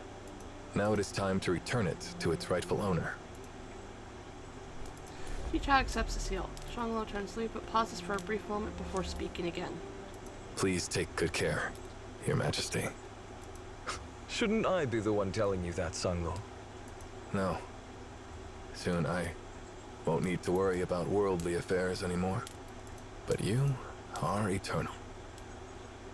No matter how far this dynasty falls, you'll have to witness every moment of its decline. That's the main reason I'm leaving. The history of this dynasty has come to an end. It's no longer worth recording. Songlong pauses as if waiting for Chicha to say something, but Chicha's expression does not change. Another scribe will take your place. You don't need to worry about the affairs of the court. I see. Well, then I'll be on my way. Songlong's footsteps fade down the stairs. Chicha turns and looks out over Qingyun City. Ruling a nation requires patience, careful thought, and well-laid plans before action. He clenches the jade seal tightly. At least time is on my side. Oh, poor guy. Oh. Wait. Did I get all this? No, I didn't. Fuck. I'll do that later then.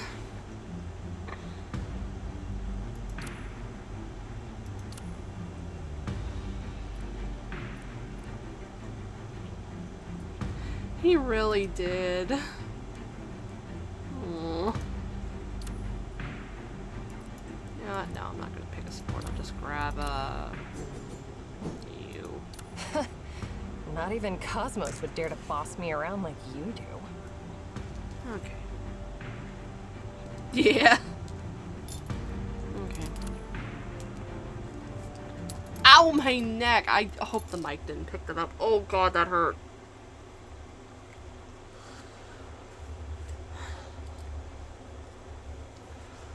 I swear to God, if I go this entire chapter without seeing him, like, having the headstone tablet, without the head librarian... Yeah! Yeah, that was my neck! My mic really picked that up!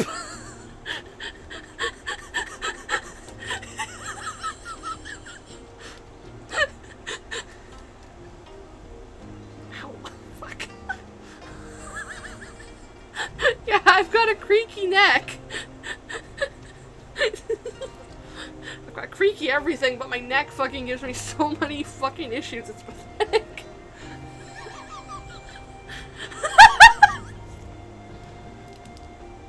My neck. Oh.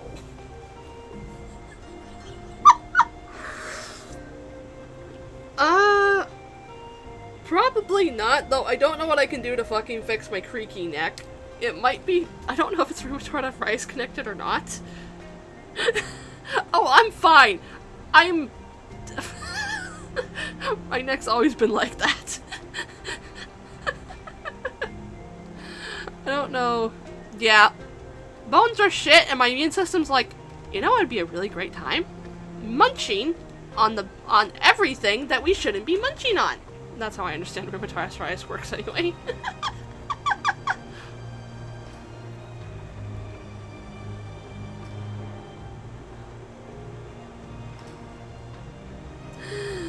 Okay. Below Conjuring Pavilion, the Imperial Causeway stretches out towards the palace. The fastest way to Wencheng Pavilion is through the Imperial Garden. However, it's not exactly safe to pass through right now. Looking in the direction Ming pointed.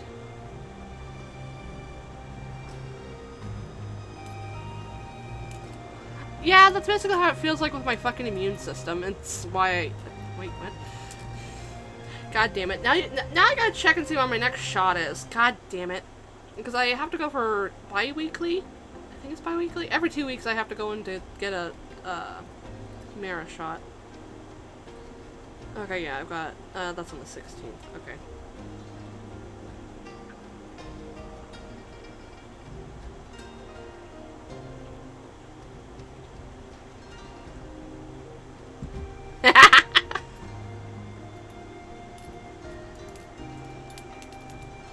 Looking in the direction Ming pointed, I see a hazy mist rising behind the faint outline of the trees. The path leading to the Imperial Garden soon disappears into the thick fog.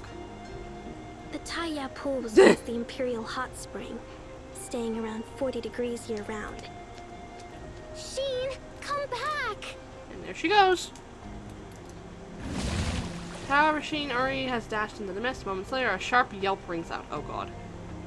To be fair, it's something I do have to take because,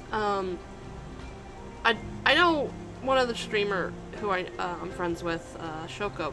She has rheumatoid arthritis as well, but it's only in her hands. Which, I'm glad it's only there for her, because for me, it's basically all over my body. So basically, if I don't get my Humira shots, my muscles hurt so bad, I can basically do nothing but lay in bed and just exist. That's why I have to, I do make sure that I keep up on my shots, just because I don't want to accidentally, I don't want to go back to that, because I use a cane for a reason when I go out and walk, when I go out of the house. Yeah, basically. And it's like from head to toe, so.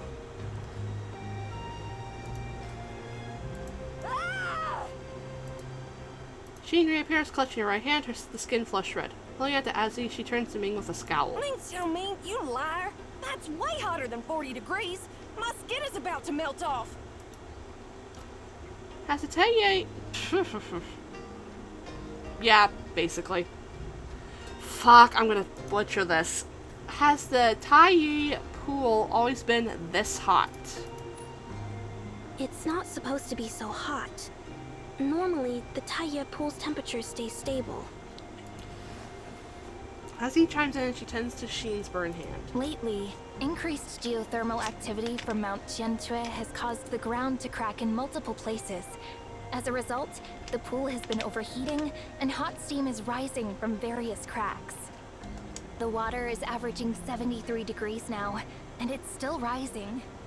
Don't go wandering off unless you want to boil yourself alive. Is it possible that an external force triggered this? It's hard to say. We're still investigating. Some geothermal sources deep underground may have become active again. Until we understand the geological shifts here, stay cautious and don't wander off.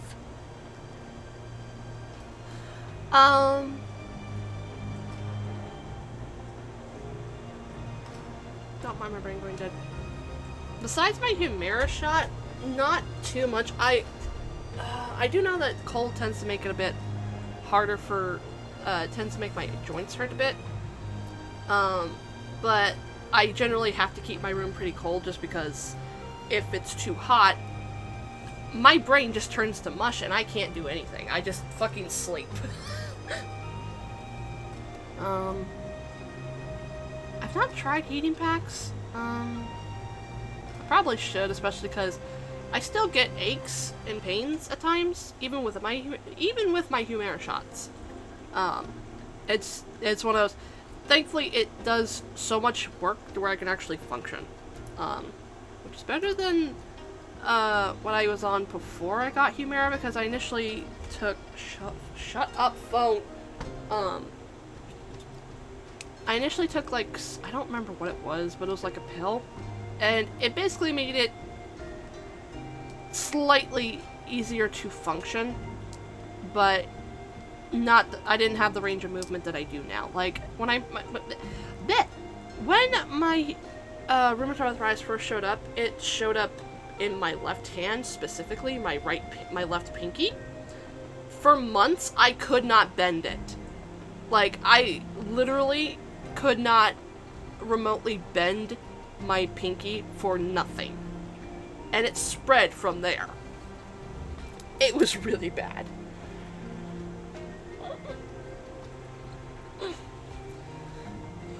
Yeah, I probably would melt, but I'd probably endure it anyway, because I could see a pal! Oh god, my neck. Anyway, I need to focus. We'll go around the outer walls of the garden. That's the safest route. Please follow me, head librarian. Jesus Christ. Okay. That is hot. That is enough to make my brain melt, and I can't go above like 70. Generally speaking. Excuse me. Oh my word. I am so sorry. Oh god. Fucking hell. I commend anyone who can handle heat, just because I honestly can't. It's one of those, I just overheat very, very easily.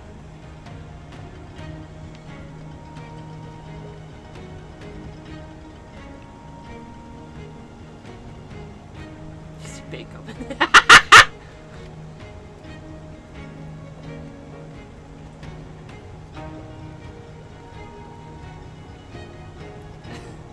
I would assume you can handle it better than I can. Let me put it that way.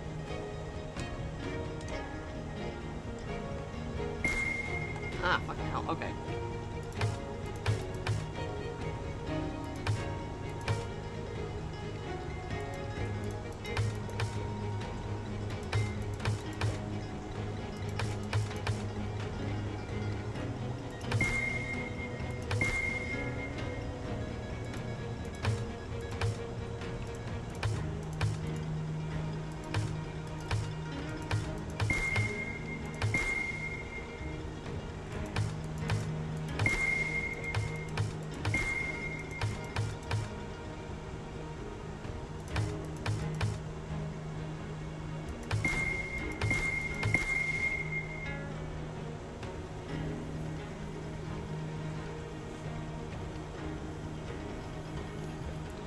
Funny enough, it's the opposite for me, because I can handle dry heat very, very well.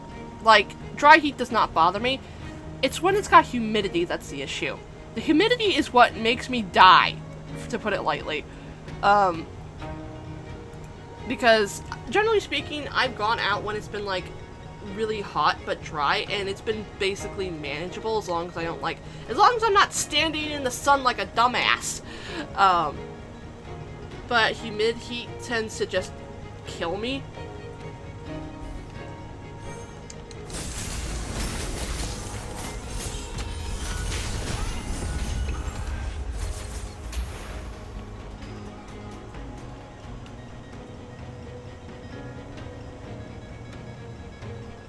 Yeah.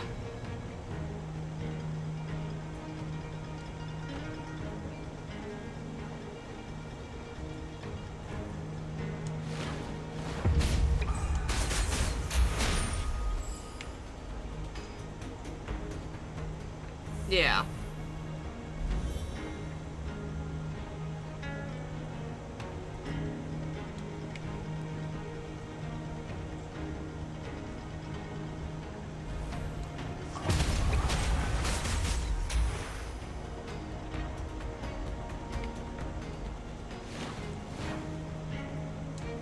on.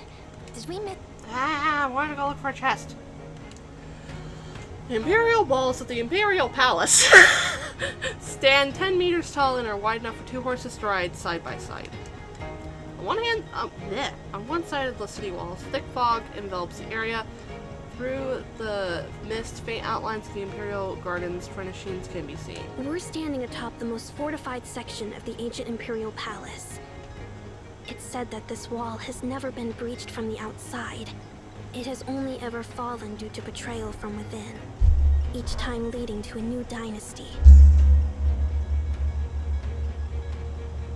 Don't mind any noises just now. I just adjusted something so I could get my fucking humidifier actually blowing air towards me. But that was all long ago. Over the years, the wall has been repaired, rebuilt, and reinforced countless times. The section beneath our feet is the oldest and the best preserved part, directly inherited from the era of Xisha. Ooh. These bricks are far from what they once were. Please don't touch them. They might crumble. Just as Ming has said, the bricks show visible signs of weathering, with the bits of loose debris occasionally falling from the edges. Okay, I will just chip in.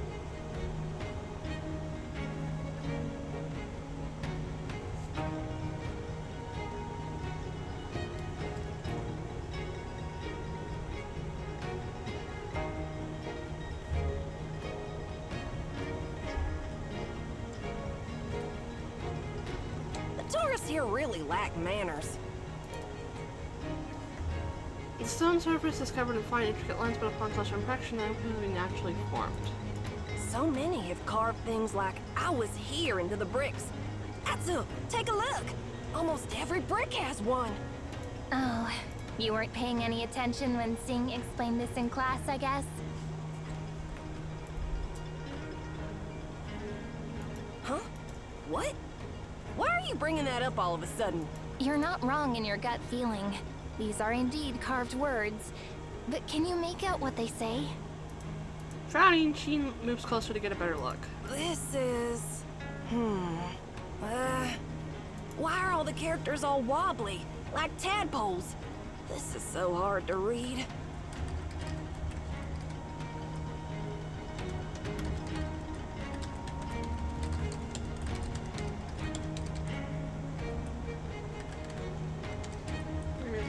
I'm just gonna do it real quick.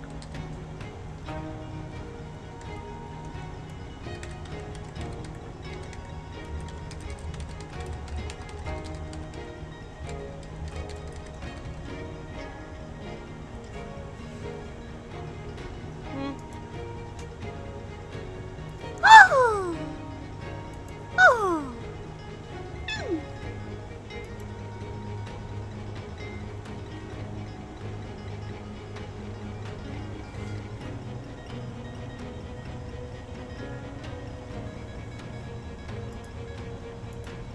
This is seal script, an ancient form of Xia's writing. It reads, Chongdun Rong and Chong Ke. Okay, I gotta pull up. Why is my cord down there? Okay. You can read ancient Jian script, Miss Zero? I came across this type of script while studying old texts in the library. It means that this brick was made by 2 workers, a Chongdun named Rong and a Chong named Ke. That's right. In ancient Qian language, Chongdun refers to men sentenced to forced labor, while Chong refers to women in the same situation. During the era of Xisha, every brick used in construction bore the names of the workers who crafted it. If a brick wasn't up to standard, the workers would be punished. That's brutal. To build a wall this massive, they must have forced tens of thousands of people into labor. There's a plaque here. It must have been embedded into the wall during construction. It records the project's timeline. Year 25 of Xia. Wall length, 150 paces. Duration, 9 months. Laborers conscripted, 723. Executions due to substandard work, 159. Verified and completed. Overseers, Prime Minister Xian, Guardian of Tiansue, Xuen, and Deputy Supervisor, Huai. In simpler terms, this section of the wall stretches 150 paces and was built in 9 months. 723 laborers were conscripted, and 159 were executed for producing substandard bricks. The project was overseen by Prime Minister Xian, Guardian of Tiansue, Xuen, and Deputy Supervisor Huai. Oh. I'm distracting something that I got in DMs. Oh. Okay.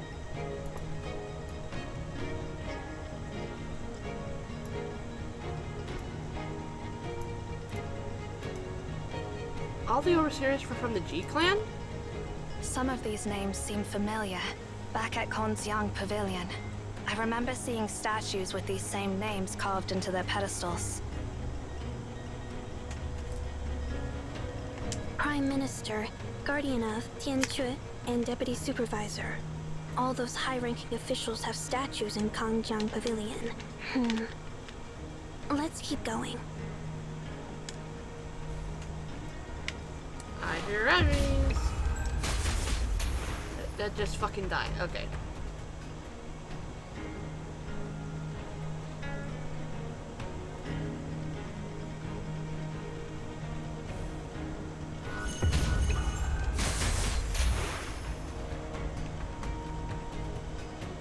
Hold on. God damn it. Let me wander off. Year 36 of Xia. Heavy rains caused damage to the walls. Laborers conscripted, 2,000. Executions due to substandard work, 432. Overseers, Prime Minister Xian, Guardian of Tiansue, Xuen, and Deputy Supervisor Huai. From forced labor to conscripted civilians, imagine how many people had to be forced into labor and how many were executed, all just to repair these walls. If some laborers' work wasn't good enough, they were put to death. Then, they just bring in a fresh batch of laborers. That's awful. I hope Chicha fucking got that to stop when he came back. And if too many were executed and they found themselves short on manpower, they'd just round up able-bodied civilians and force them into labor instead.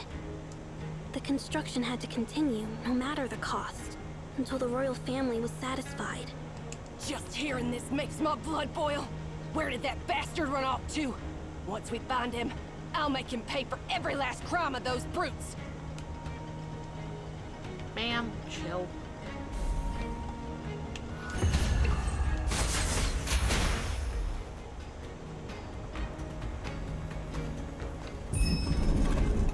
Okay, I have to turn my AC down, or I guess up. Basically, I need to make it not as cold because it's very, very cold. Okay.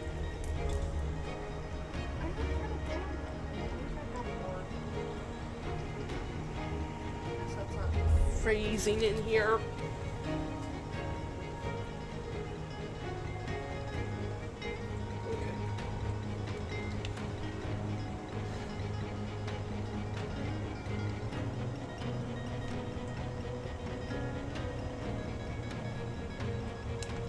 On top of the ancient wall of Qingyu's imperial palace. Bricks inscribed with the names of long dead stretch endlessly ahead, each tiny engraving marking someone who once lived and breathed. Oh god, my neck. Every few steps, a taskmaster's plaque appears, and numbers constantly shifting as they rise and fall. On the plaque, people who lived... I got confused. People who lived 5,000 years ago have been reduced to mere cold emotional statistics. The simple inscription to the words execution on the plaque symbolizes the erasure of hundreds of lives.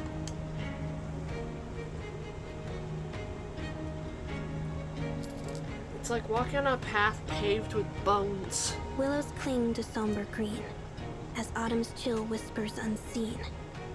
Mountains, rivers, vast and bare, my homeland's anvil cries despair. Moonlit homes in quiet glow, yet hearts are heavy, burden low. The Emperor's ambition, a costly plight, leaves the collapsed wall to haunt the night. I know this poem. It tells the story of a laborer who died while building the wall, his bones sealed inside. Grief-stricken, his wife wept so intensely that the wall eventually crumbled, exposing his remains. Ah! Oh my. And now they call Jisia the father of human culture? From what I've seen, he's nothing but a complete douchebag. No, that wasn't him. That was his stupid relatives. Fucking hell.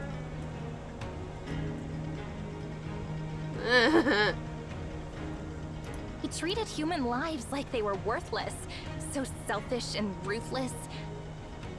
Then he orchestrated all of this, trying to turn everyone in Qian in. He even made Xing Dao no. Oh, yeah, boy. Come on, Professor Ming, say something. History is complicated. Different evidence, records, and perspectives can lead people to completely opposite conclusions about the same historical figure. Perhaps when we reach Wencheng Pavilion, the records there will paint an entirely different picture of Xisha. Zero has remained silent all this time, suddenly stops and points to a plaque on the wall. Can you help me double check the text on this one, Miss Ming? Let's see. Year 55 of Xia. Earthquake damage to the walls. Laborers conscripted, 4,500. Executions due to substandard work, 109. Overseers, Prime Minister Xi Xian. Grand General, Xi Hong. Minister of Works, Xi Qi. Huh? Jixian? Wasn't that the name on the first plaque we saw when we climbed up here? They've lived way too long. Ancient people didn't live nearly as long as we do today. Most barely made it to 30. And lifespans in the Xia dynasty were even shorter. Yet these officials never got replaced. The same people held these positions for decades.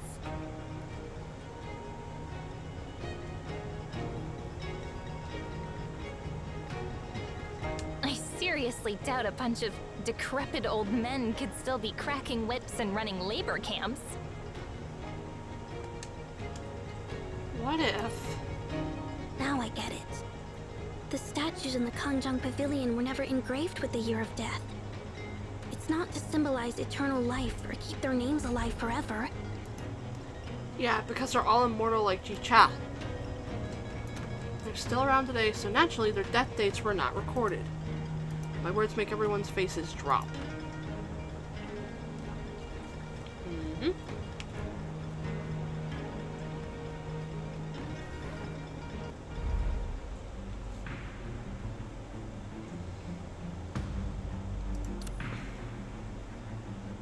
Oh.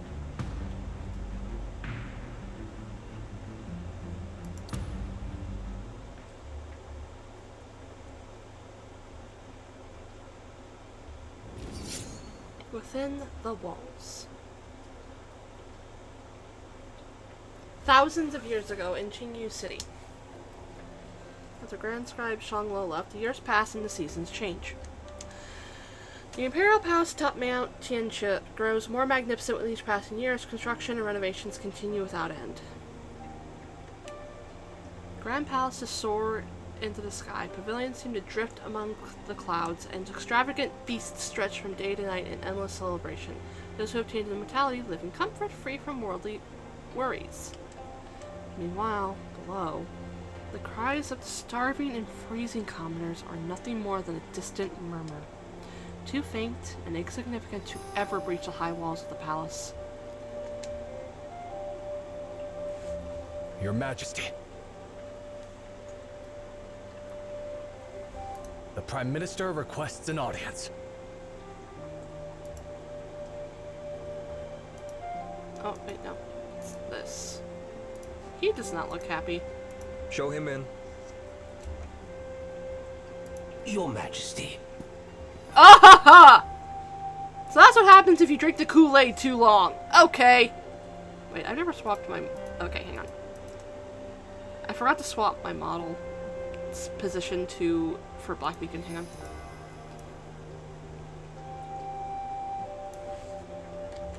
Okay, no, let me just move the one. Your Majesty, I've come to report that the outer walls of the Imperial Palace are now complete. Please, come and see for yourself. Grand General Ji Hong follows closely behind the Prime Minister. As soon as Ji Cha sees him, his hand, hidden beneath his sleeve, curls into a tight fist around the armrest. He is not happy! The guards and carriages are ready, just outside the hall. You've been efficient. Weren't we expecting the construction to take another 2 years? Prime Minister's face lights up at the praise. A palace fit for our royal family deserves nothing but our utmost dedication and best efforts. The Grand General drafted tens of thousands of laborers. The Minister of Works oversaw construction day and night, and I personally ensured the flow of silver and grain. That is how we finished ahead of schedule. The noble families and high officials are already gathered by the city walls, waiting for your Majesty's arrival. I have a feeling he's gonna go ballistic. Your Majesty, these walls are 10 meters high and 6 meters thick, and stretch over 20 kilometers around. They are impenetrable, and the land surrounding them is treacherous. With these walls, our clansmen will be safe and secure, standing strong for generations to come. As if seeking validation, the Prime Minister beside him starts boasting about the scale and complexity of the project. Oh, hello! Welcome in, Don Wolf. Welcome in, welcome in. If you're talking about the Black Beacon Discord, I am in the Black Beacon Discord. I'm not very active in there, though I do poke in on occasion to see what's going on there. Don't mind my brain going dead. I'm not, though to be fair, I'm not very active in too many Discords just because my brain tends to run out of energy very, very easily. Oopsie.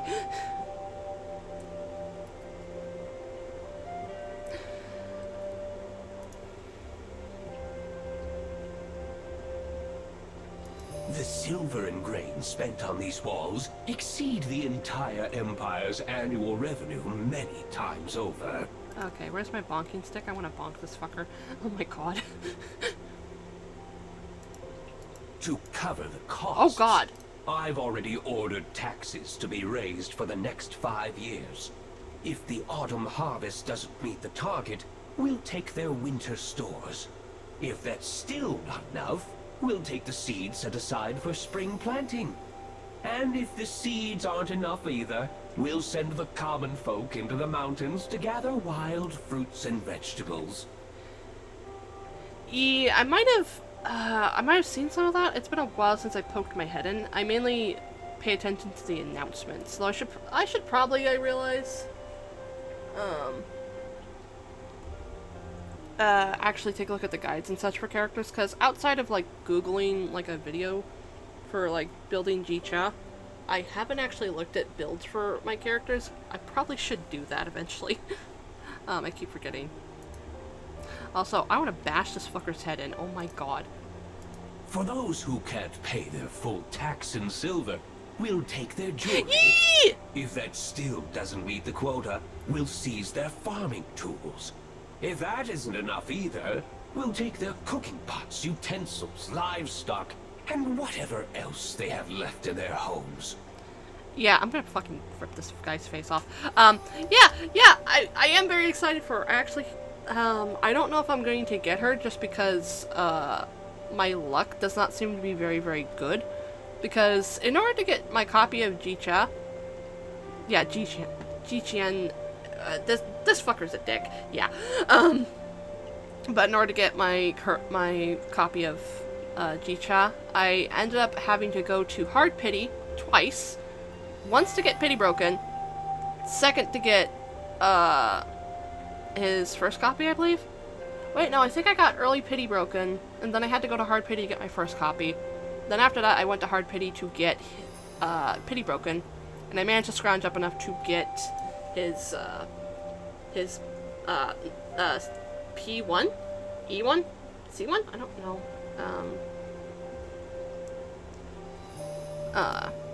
Thankfully the Vulcan's Grace thing allowed me to get his weapon without having to pull for it, though. That's certainly efficient. But I fear the commoners won't be too happy about that, will they? He is so unamused. Your Majesty need not worry. I've assigned my best soldiers to make sure everyone complies. No one will dare to defy us. Those who do, regardless of age or health, will face execution to serve as a warning. And the able-bodied will be sent to labor camps to fill the gaps left behind. I am going to strangle this man. But how are they supposed to survive the winter? How do you expect them to farm next spring? If they starve to death, what then? Your Majesty, why concern yourself with such trivialities? The commoners are like wild grass. Cut them down, and new ones grow. There will always be more. Oh, yeah, he's not gonna be... Oh, God. The bricks on these walls are proof of that. Each name carved here belongs to a commoner. As for those who dare to stand in the way of our grand ambitions, yes, we simply erase them. Just as we always have, and always will. Yeah, these fuckers need to die. Ji-Hong lets out a wry chuckle as if recalling something amusing. The sound roused Ji-Cha so much that he almost loses control for a moment. Yes! Yes! Ji-Cha takes a deep breath, his gaze drifting up to the towering walls outside the palace. Every brick is etched with the names of the laborers who have built it, the markings pressed so tightly together that the letters blur, merging into an endless swarm like ants weaving their way across the face of a rock. Oh, nice. Nice, Draconic. After all, the weak have no place in this world. If they collapse from exhaustion, it only proves they were never meant to stand. If they die by execution, it is the price of their own incompetence. And if too many fall and slow our progress, we will simply conscript more able-bodied laborers to take their place. I really wish I had a more furious expression because that is something I need to poke my ping artist about. Oh my. Once the Imperial Palace is complete, the summit of Mount Tianxie will become a true paradise. No mortal will ever set foot within its walls again. We immortals, untouched by time, and armed with weapons crafted from cerulean crystals, will forever hold dominion over the common people. Oh, fuck off. The Prime Minister's words are met with enthusiastic applause. Ministers and noblemen chuckle in agreement, the laughter echoing through the hall. But Ji-Cha's face remains devoid of even the slightest hint of a smile. Oh, he's mad. Oh, he's mad. Get him. Get him, Ji-Cha. Get him. Noticing his expression, the laughter slowly fades. Your Majesty, is something wrong? Yes! Ji-Cha does not answer right away. He remains quiet for a moment before he finally speaks. Yeah. Your grand project, your paradise. Is this really the best you can come up with? How utterly disappointing. At the sound of those words, the Prime Ministers and nobles gathered around him go pale. What do you mean, Your Majesty? You claim this place is a land of immortals, yet it still clings to the edge of the mortal realm. How can something like that be called paradise? Find me a place untouched by the mortal world. A land where no commoner will ever set foot. A sanctuary where we can live in perfect peace and solitude for all eternity. I see what he's doing. Oh, I see what he's doing. Okay.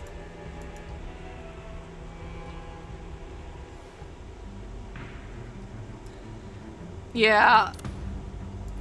Yeah, I get it. Oh god, I see what Ji-Cha's doing. I see what he's doing. Okay, let me real quick. I'm gonna convert my shit to poles right quick. Oh, what's going on over here? Oh, give. Give. There we go. Let me go over here. Come on. Come on. Thank you. That's how many poles?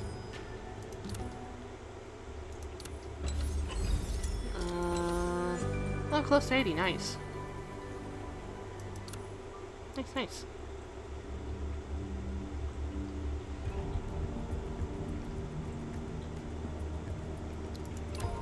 Yeah. You know, I gotta... What is this complaining about? Oh. Oh! Real quick, let me check something. Weapons. Do I wanna... Okay, what is her weapons potential at? It's level 4. Yeah, I know that feeling. Thankfully, I avoid that. Wait, what am I checking his for? I can't even upgrade it. I'm on computer with an emulator, so I don't encounter that? Okay, you know what? Yeah, I can... Let me...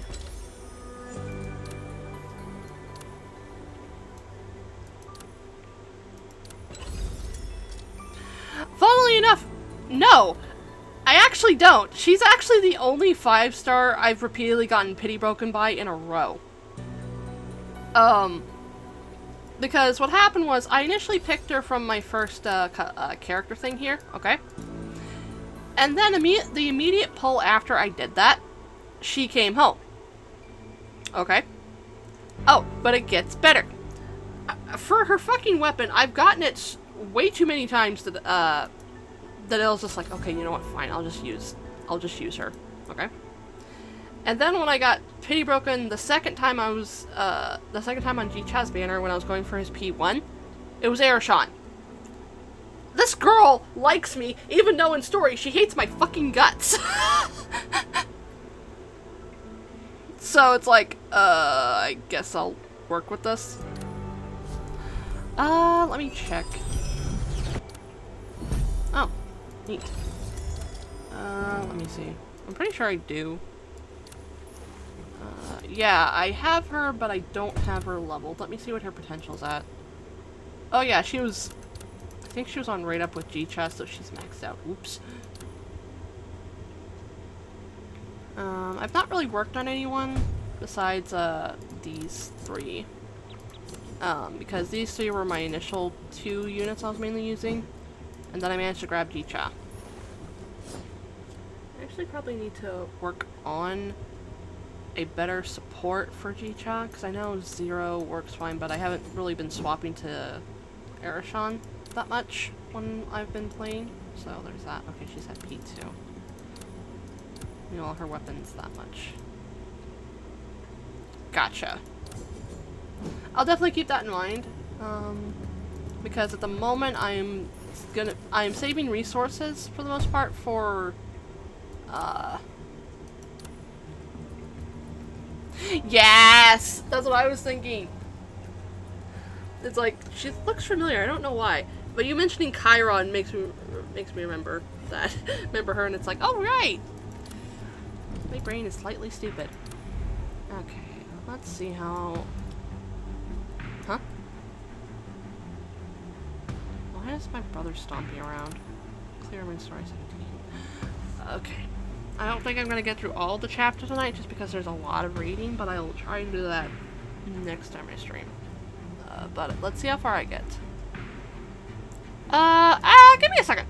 Give me a second, actually. I can pull up a picture of him. Give me a second. I've got Olympus he's a character from...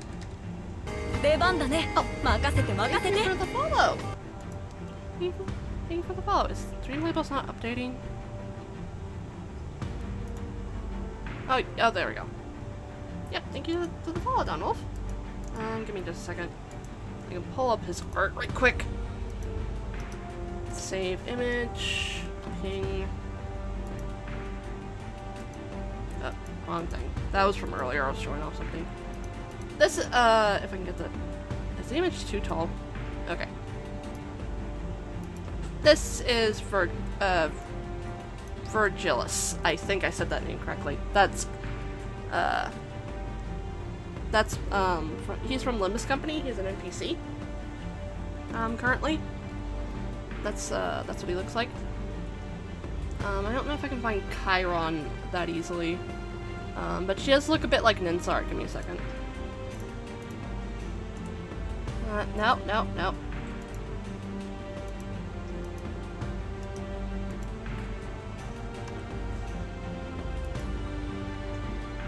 Give me seconds.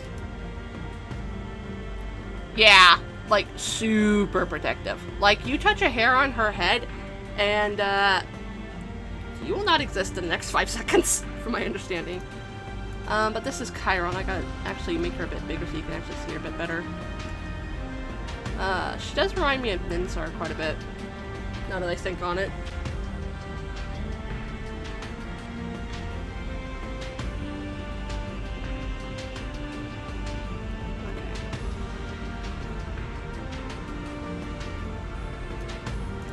They're both from the game Limbus Company. That's another gacha that's out there.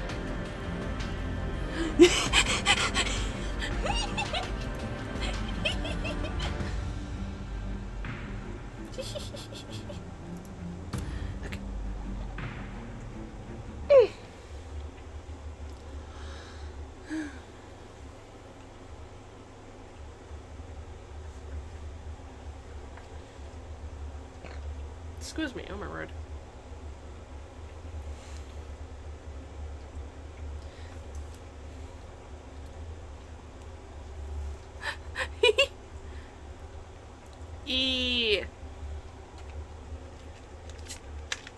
Okay, now it's actually too warm in here. I have to turn up my AC. Damn it. I turned it down too much and now it's just way too warm.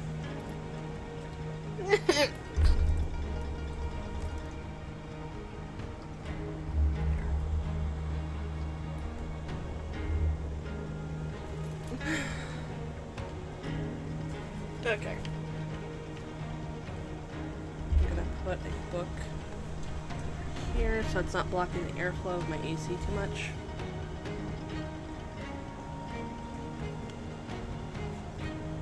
Yeah, basically. Because it's like, I don't want it too cold, because if it's too cold, then my joints hurt. But if it's too warm, I can't think. I can't win for losing.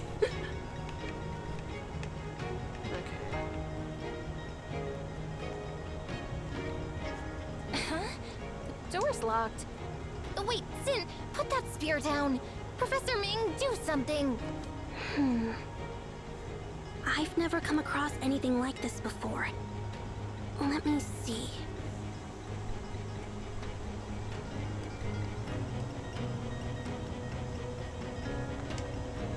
Patterns on the wall appear to be connected to the instruments nearby.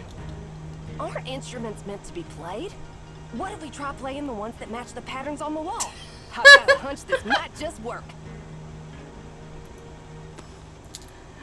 Pretty much, because it's like, I can't handle too hot temperatures, but if it's too cold, I can't handle either, and it's like, can't I just find a good...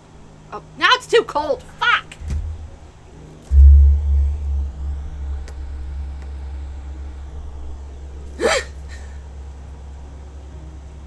God damn it, sorry if that... I apologize if that makes a lot of noise, because I have to lean over my desk to get to my AC.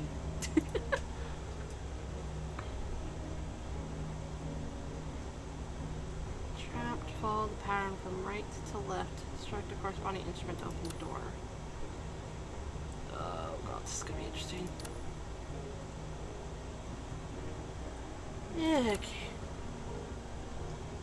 From right to left, right to left, okay.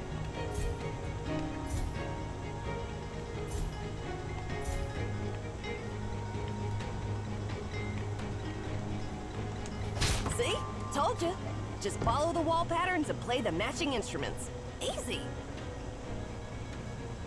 Pulled it straight out of ancient times.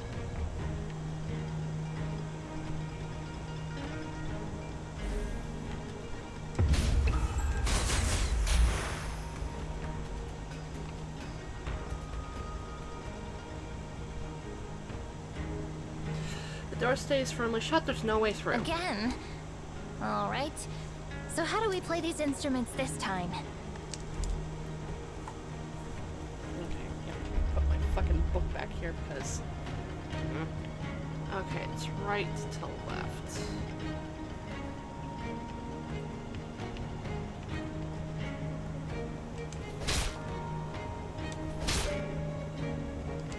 How about we double check the patterns and play the instruments from right to left? That's what I did. I feel very, very stupid. Okay. Right. Left.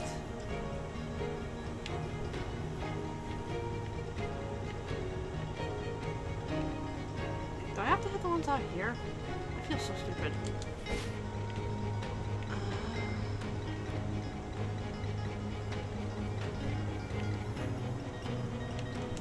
How about we double check the patterns and play the instruments from right to left? Okay, I was just being a little bit dumb. Okay.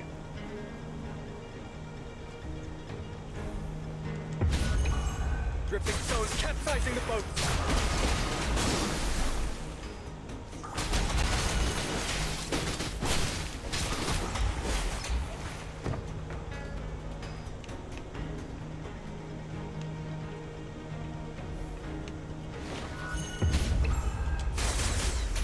Bonk.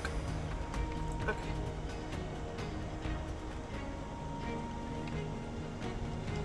Yep, another one of these. I remember seeing some patterns on the walls in the hallway earlier. Let's go check them out again.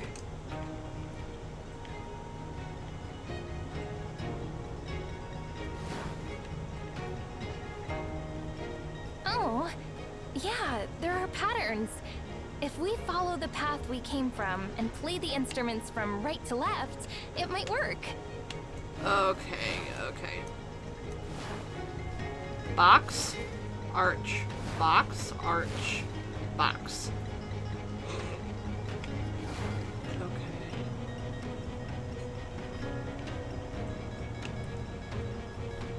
Box, arch, box, arch, box. We've been banging on so many instruments since. My arms are killing me. Hey, Professor Ming, what are you staring at? While you all were making a racket, I went ahead and scanned through some inscriptions on these ritual artifacts. If these inscriptions are true, then the Lord of Weaponry's reign was unimpressive. No, scratch that. It was downright atrocious. One inscription says that Legion mistakenly levied double the usual grain tax on the tribe that made this particular bronze vessel.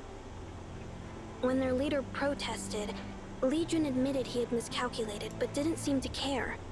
Instead of returning the excess, he just promised to waive next year's taxes. So, he took double this year and then just decided not to tax them next year? What if his subjects starve because of that? The inscription doesn't say. Oh, and then there's this bronze plate. According to the inscription, it was supposed to be a gift for a vassal in the south. Oops. But the Tianli clan messed up and had it sent to a vassal in the north instead. Oh.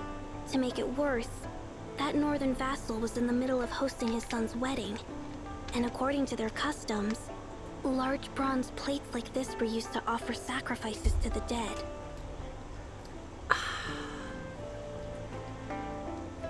Poor Legion. The northern vassal was furious. He smashed the plate to pieces and had his envoy haul the fragments all the way back to Qingyu City. Legion didn't get angry about it. He just patched the plate back together and sent it off to the southern vassal like nothing had happened. By the time the plate showed up, the southern vassal was holding a lavish banquet for his people. And right in front of all his guests, the gift from Qingyu City turned out to be a shattered plate. An outright slap in the face. He took it as a direct insult, so he had the whole ordeal etched into the plate as a permanent reminder for future generations to never forget the shame.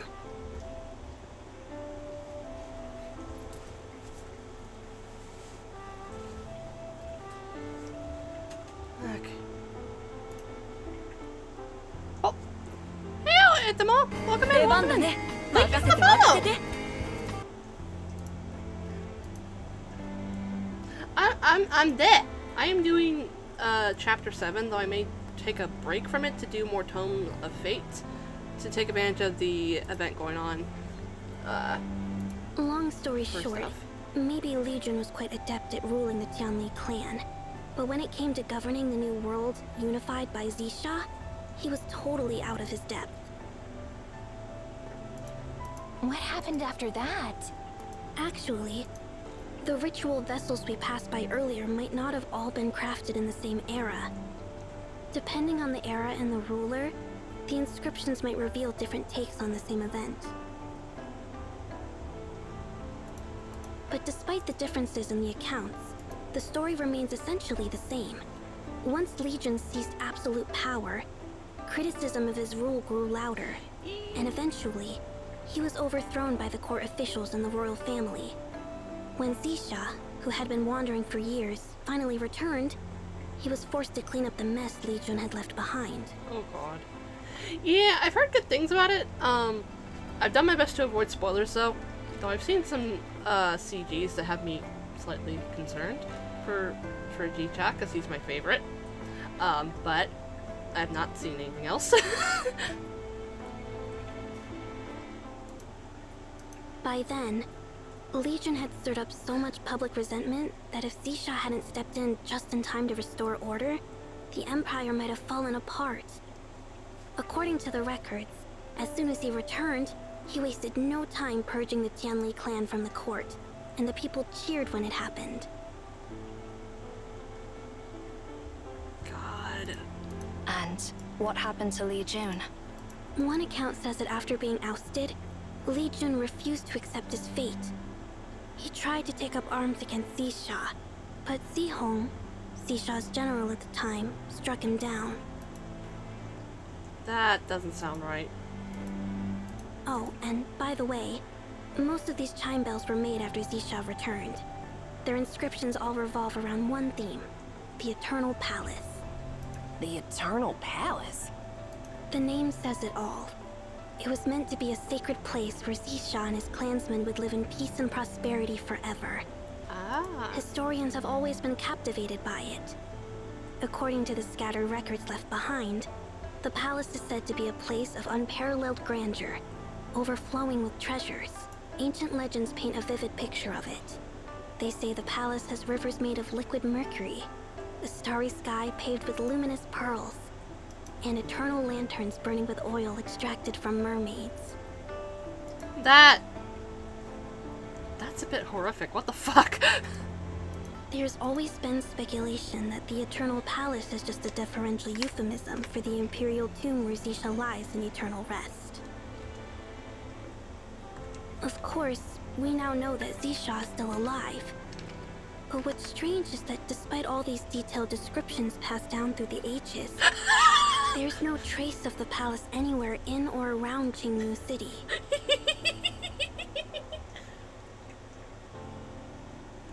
Yeah, that doesn't surprise me, Draconic.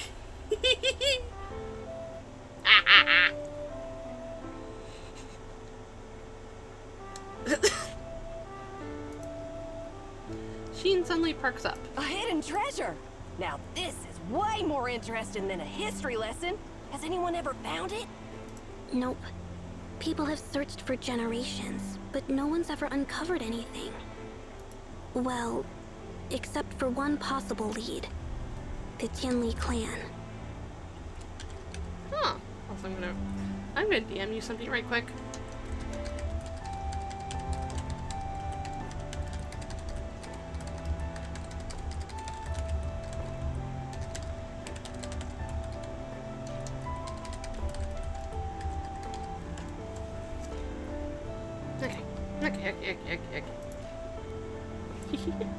Okay. Why does it always circle back to them? Because, according to legend, the Tianli clan, known for their masterful craftsmanship, were the ones who constructed the Eternal Palace. I am not going to make the joke my brain just had. You can fucking extrapolate it on your own.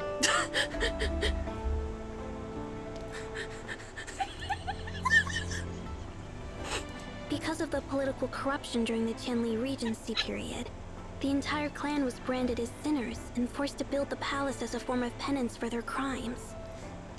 That's fucked up. What the fuck? Oh, once their restaurant opens, I'm definitely gonna swing by and see if I can dig up some info on this.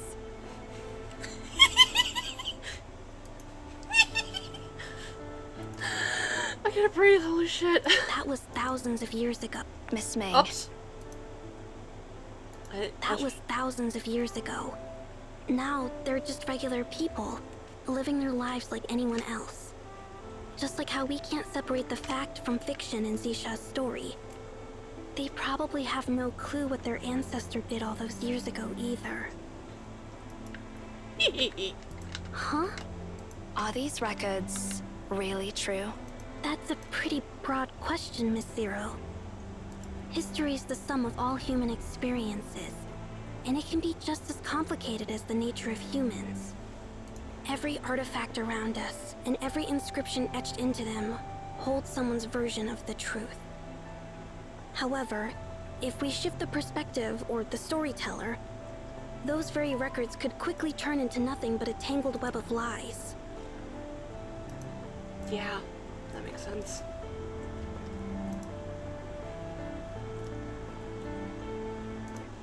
That's what makes history so profound and fascinating. Jingyu City is definitely hiding secrets we can't even begin to imagine. Yeah.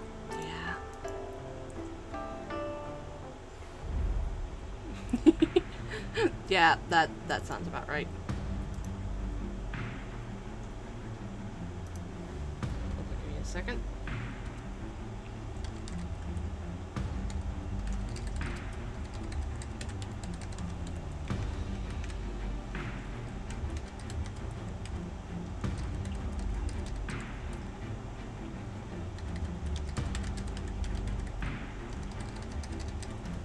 Okay. Ah, no, I clicked the wrong thing trying to click back to the game. Okay.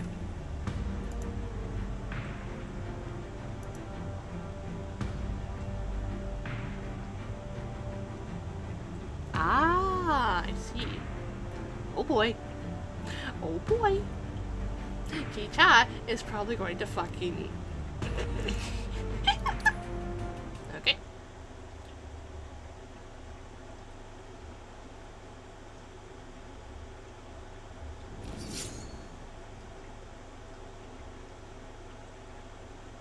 Oh, damn. I'll have to look into that, once I'm out of this cutscene. It should, I would think it would say. Because I know there's, like, one part of the, one of the events going on for this version that I can't, yeah, that's why I'm trying to get through this, if I can, just because I don't know if there's any spoilers in that for Chapter 7. Your Majesty, as you commanded, we found a secluded place untouched by the disturbances of the mortal world. At long last, we have what we were looking for. Oh boy. Please, come and see if it meets your expectations. Oh boy. Oh. Then let's have a look. Perfect. This is exactly what I desired. This land shall be the realm of immortality. Here, we will build the eternal palace. As you wish, Your Majesty. Send word. Gather the laborers right away. No. Gather the people of the Tianli clan. One more thing. Issue a decree. No one outside of the Tianli clan or the royal family is allowed to set foot on this land.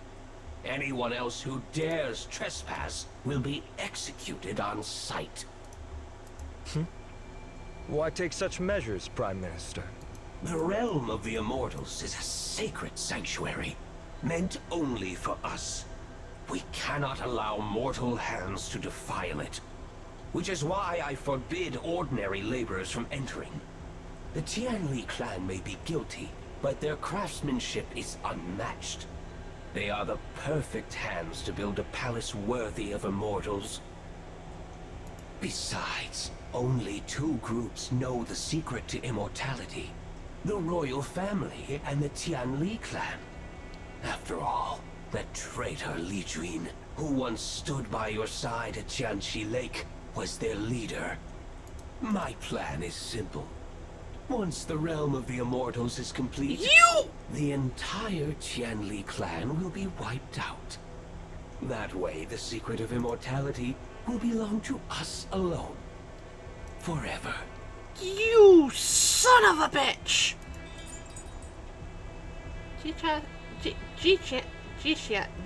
That fucker speaks with confidence, clearly anticipating approval, oblivious to the flicker of rage in Ji-Cha's eyes. This man is going to commit acts of violence, and I will not stop him. You? Well, you've thought this through more than I have. I am honored, Your Majesty. I'll make sure those Tianli dogs work twice as hard. Our eternal sanctuary will be up in no time.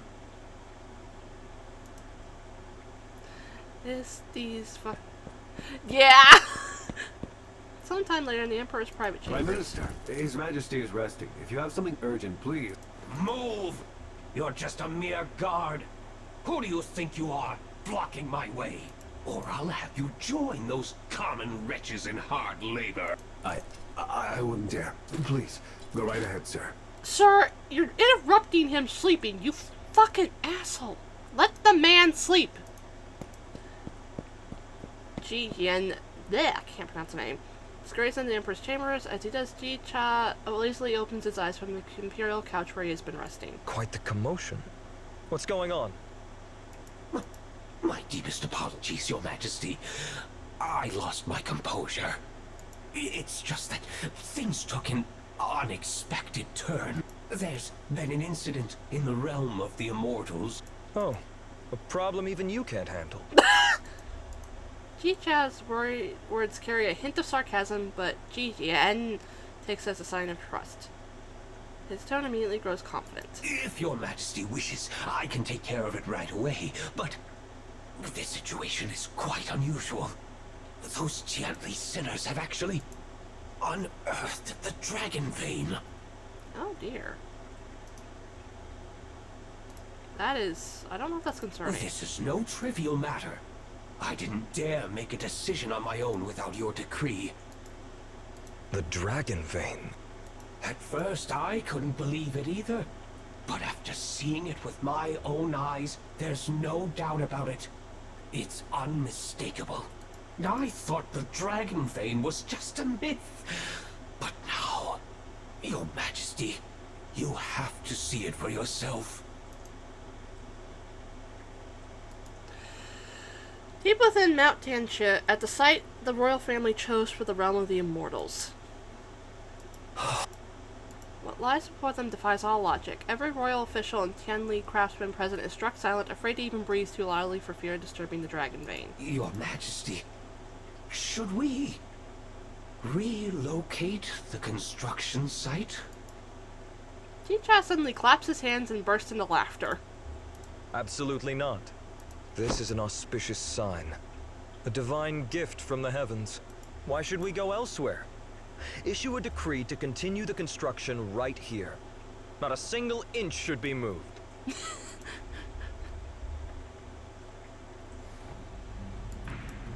Okay. Oh, there's another...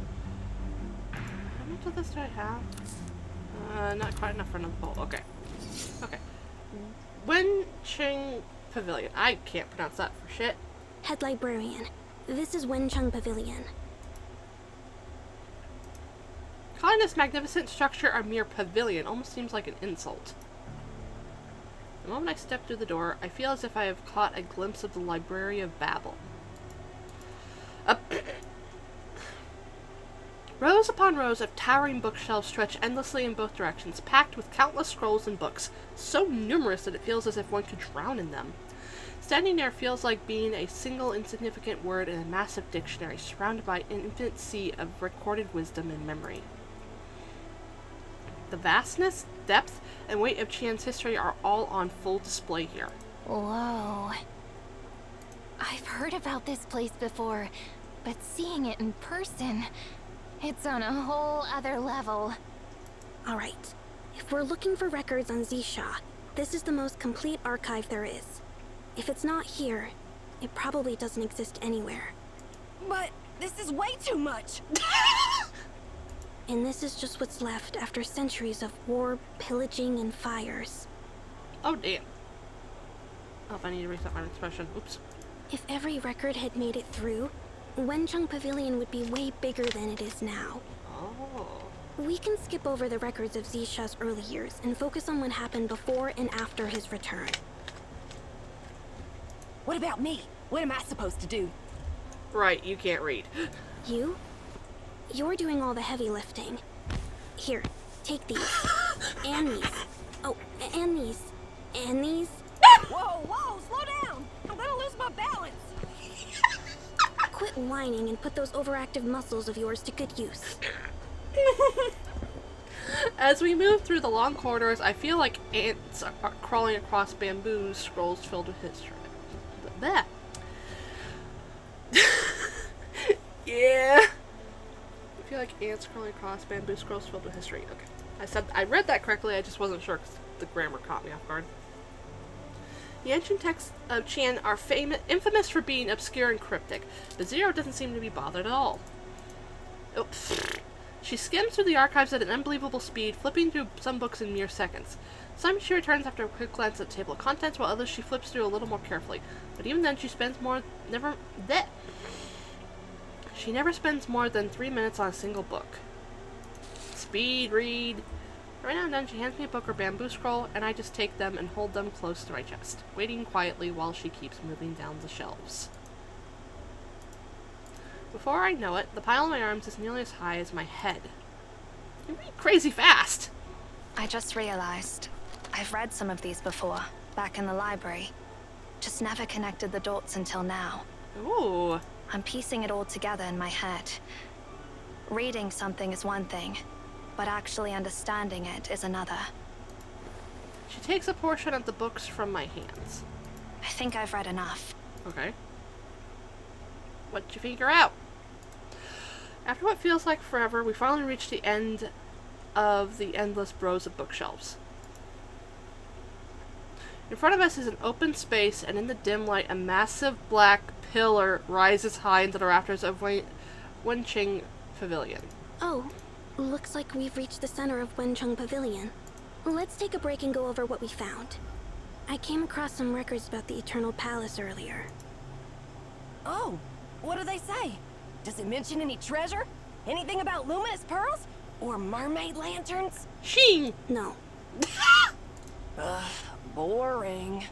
To be honest, most of the records are vague, fragmented, or missing key details. But there's one thing they all agree on. After the Eternal Palace was built, Zisha and the entire royal family vanished without a trace. It's such a pleasant one, too. In a single night, the Empire was left without a ruler. Chaos followed. Wars broke out, and vassals turned on each other. Oh dear. So you're saying the fall of Xia is all connected to the Eternal Palace? Many historians think so, but no one has solid proof. Huh? Sounds interesting. But how's that gonna help us? Didn't Master Yin Xuan tell us to find an Imperial seal? Any luck with that? I came across a few mentions of it. After the fall of the Xia dynasty, every dynasty that came after tried to find the seal Songluo had carved, since it was considered a priceless national treasure. But just like Jisha, the seal vanished into thin air. I mean, he gave it back to Jisha, so... Some believe it was lost in the Grandeur River during the chaos, but despite countless attempts by later rulers to dredge it up, nothing was ever found. The inscription on the seal reads, Heart of the World. Huh? What does that even mean? I was expecting something more along the lines of, by the mandate of heaven, may the Emperor's reign be long and prosperous, or something like that. Establish the nation at the heart of the world, and place the palace at the center of the nation. Only through perfect balance can moral order be achieved. Only through benevolence comes sanctity. Sheen scratches her head. Miss Zero, what are you even talking about? It's from a book called The Seal Chronicles. I remember reading it once at the Library of Babel. Oh, I've heard of that. It's a book about all the different designs and uses of Imperial seals throughout history. But I never would have guessed the Library of Babel would have records dating all the way back to Zisha's time. That's pretty mind-blowing. I mean, it is the Library of Babel, so it's not that surprising, is it? Based on what Miss Zero just said, back in Zisha's time, people thought Qingyu City was the center of the world, so they made it the capital.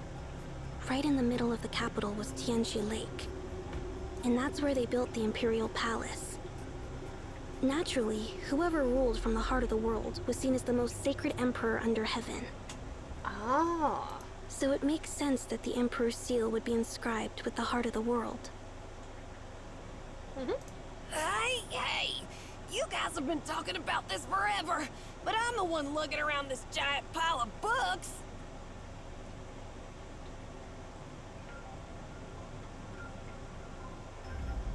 I can't hold on much longer. I need to rest a bit.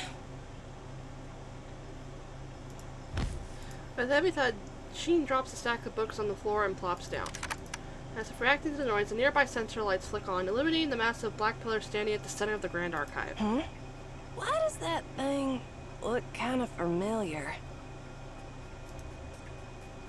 Just as Sheen says that, the huge pillar... I misread. Just like Sheen says, the huge pillar is made of stone. Its shape and size looks weirdly familiar. That's a beacon! Wait, isn't this the sarcophagus Master Yinxuan told us to find? The sarcophagus from Delphi Academy was recently built, but this one looks ancient. Huh. The pillar is riddled with deep erosion marks and delicate cracks, as if it has been submerged in water for centuries.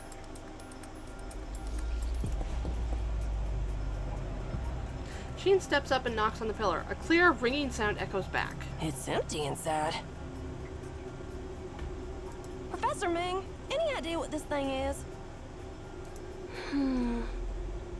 According to records, this was one of the very first foundation pillars laid when Wencheng Pavilion was originally built. The pavilion has endured several devastating fires throughout history, being burned down and rebuilt at least 2 or 3 times. However, since the pillar is made of stone, it has survived every fire and has always served as the starting point for reconstruction. Huh. Oh, so it's really that old. But why is it hollow? Don't tell me ancient builders were cutting corners too. Ming furrows her brow slightly. Quite the opposite. I don't think this pillar was originally meant to be part of any building's foundation. But if that's the case, then what was it made for? Ignoring Ming's remarks, Sheen strolls around the pillar before suddenly halting, a look of astonishment on her face. Ming, look! There's some inscriptions on it! Huh? Let me see. As he walks over, and as soon as she lays eyes on the inscription, a look of disbelief crosses her face as well. Could this really be something created by Wei Shi? All the way back then? Ming keeps staring at the pillar, lost in thought, oblivious to the shock on Sheen and Azzy's face. Oh? You found writing on your side too? There's some over here as well. By the Emperor's decree, death is eternally banished. Zero murmurs the words engraved on the side of the pillar facing Ming. Driven by curiosity, I follow Azzy to the other side of the pillar. Under the warm light, the contours of the pillar still appear sharp and defined. Despite the ravages of time, the deep carvings on its surface remains clear. The hands of its creator have left an indelible mark untouched by the passing years. The ancient characters etched into the pillar are unmistakable even to Sheen. She has memorized these symbols since the moment she joined Wei Shi. These are the founding tenets of the society.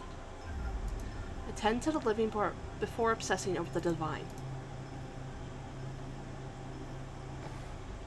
Okay.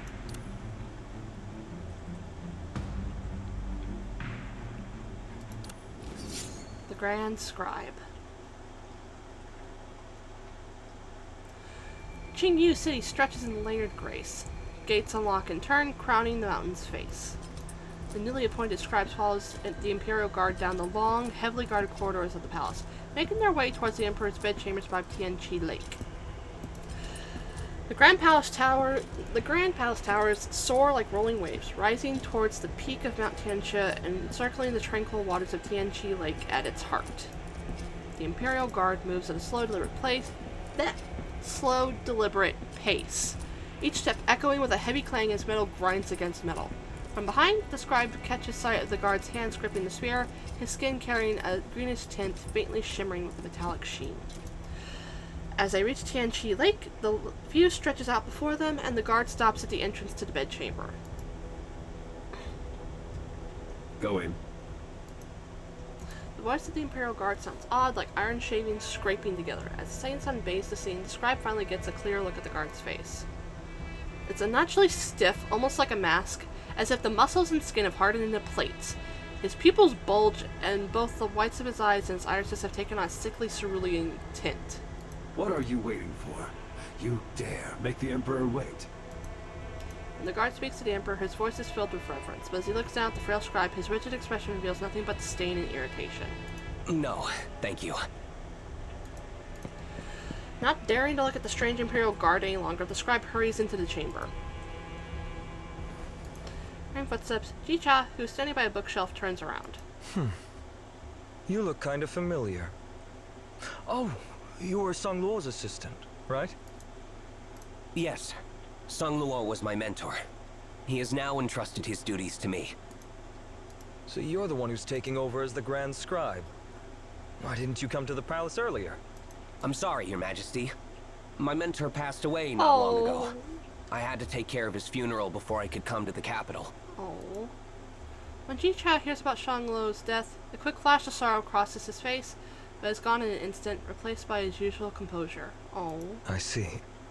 So, Song Luo's gone. Did he suffer before he died? No. He passed away peacefully in his sleep. Oh, thank God! Did he leave any last words? He did, but they were for his family. The scribe hesitates for a moment. He didn't say anything about the court, or Your Majesty. Jicha turns away, facing the bookshelf again. You should be familiar with the way to the Grand Scribe's chamber. Since Song Luo left, the position's been vacant, and everything inside the chamber is just as he left it. If you need anything, just let the Prime Minister know. That will be all. You can leave now. But the Grand Scribe stays still. What is it?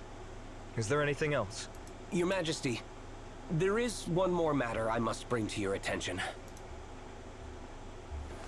The scribe drops into a deep bow. Oh? Please, Your Majesty, have mercy on the Tianli clan. Have mercy? Word is spreading that the Tianli clan is building an immortal realm for the Imperial family. There's been talk within the royal family lately. Word is, once the immortal realm is completed, it'll become a palace where the Imperial bloodline can live forever. And when it's finished, every craftsman from the Tianli family will be put to death to make sure the secret of immortality never gets out. So this is the kind of disciple Song Luo is raising now? The kind that gets involved in idle gossip? Since when is that the job of a scribe? Your Majesty, people's words, actions, and way of life are all a part of history. What is recorded today becomes the past, shaping the future as it's written into the annals of history. Even the smallest whispers in the court are things a scribe should keep track of. The Tianli clan holds thousands of innocent lives. Mortals are fleeing, their lives as short as morning dew. I implore you, Your Majesty, for the sake of the bond you once shared with Li Jun, please spare them. Oh, by accident, clicked off the window. Tell me, are you close to Li Jun? Or to the Tianli clan? The scribe freezes for a second. No, not at all. When Li Jun served as regent, I was just a child. By the time I started studying under my mentor, Li Jun had already passed away. I've never met him in person. If you don't know him and you've got no ties to him or his clan, why are you even pleading on their behalf? Because my mentor recorded Li Jun's story. His records describe Li Jun as a man of unyielding integrity. Someone who stood by his principles. Although I never had the chance to meet him, I deeply admire his character. The records also mention that Your Majesty and Li Jun were close friends. Which is why, when Your Majesty set out on your travels, you entrusted Li Jun to rule in your stead. Why is it that now, when the Tianli clan is on the brink of death, you're choosing to do nothing? And why is it that in recent years the Imperial family has grown greedier? Drowning the people in endless taxes and levies, leaving them without means of livelihood, yet Your Majesty does nothing to stop it. Forgive me for speaking so bluntly, but the ruler I see before me is nothing like the Emperor my mentor described. If it was truly your decision to execute Li Jun, destroy the Tianli clan, build extravagant palaces, and drain the people dry with your taxes, then history will never forget your name. You will be remembered as a symbol of tyranny for eternity. Chicha? How dare you speak so insolently? What do you know? Just because you've read a few things written by others, you think you can pass judgment and decide what's right or wrong? Chicha's expression hardens for the first time, his gaze barely concealing his anger. So what if it's true? I'm the Emperor, the ruler of all the lands, the highest authority on Earth. And you, a mere scribe, think you can lecture me? But the young scribe does not flinch. He stares back at the Emperor, unfazed and resolute. Your Majesty, you may rule the world, and your command may be absolute. But there are some things even your power can't sway. Every thought and action of yours, once said or done, will be seen and remembered by others. And one day, those memories will become a part of history. Long after you're gone, your descendants will know who you really were, and they'll judge the legacy you left behind. Quite the bold words. Do you realize that with just one word, I could have my guards take your head? The scribe simply chuckles. Your Majesty, your executioners may take my head, but they can't take away the sense of justice in the hearts of the people. If I die, another scribe will take my place and record your deeds just the same. Even if you kill that scribe, and the one after that, and the one after that, the truth will still be recorded and remembered. Tell me, how many executioners do you have? Enough to silence every person in the world who can read and write? The word history was first created by Sun Luo, the Grand Scribe. The term history refers to past events that will be spoken of by countless voices and spread far and wide. The scribe, with steady hand and pen, captures these events, ensuring that what is written remains accurate and enduring, allowing the past to live on and be known. Recording history means telling the truth without fear or bias, without adding or hiding anything. It's not about flattery or cover-ups. It's about recording events exactly as they happened. That's what history is all about. These are the teachings my mentor passed down to me, and I will uphold them and pass them on to my students, ensuring the spirit of the historian lives on. Besides, He takes a step forward, standing face to face with the Supreme Emperor. Okay, hang on. My apologies. a tyrant is your death threat doesn't even faze me. A tyrant is akin to a tiger. People might flee in fear of its claws, but when there's no escape and survival is the only choice, even the weakest will fight back, even if it means facing the beast barehanded until one of them falls. Your death threat doesn't even faze me. Do you really think it'll work on your subjects? They've been trampled on and pushed to the extreme edge of survival already. What good is a death threat if your people no longer fear death? I can only hope your reign never descends to such depths.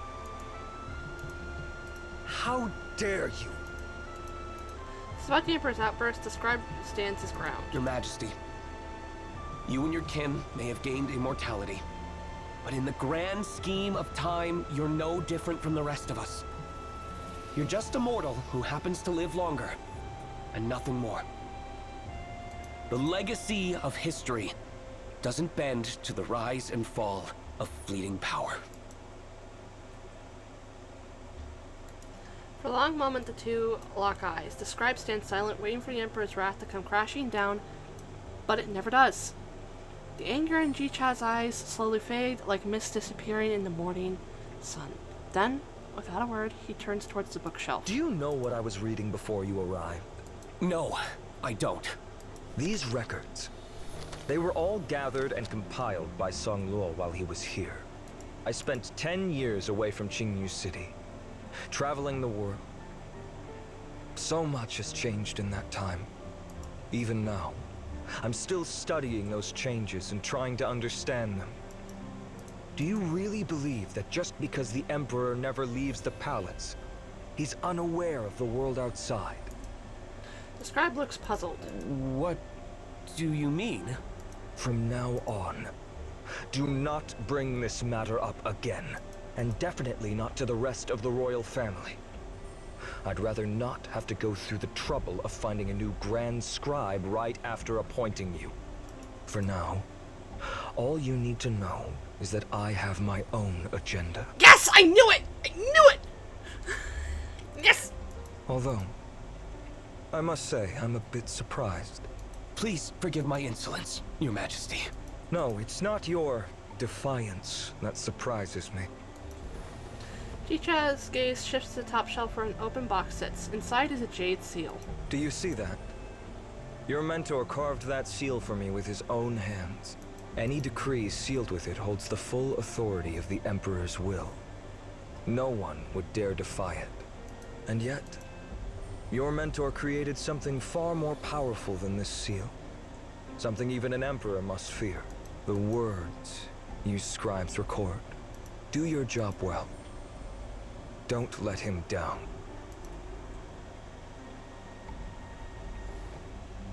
Okay.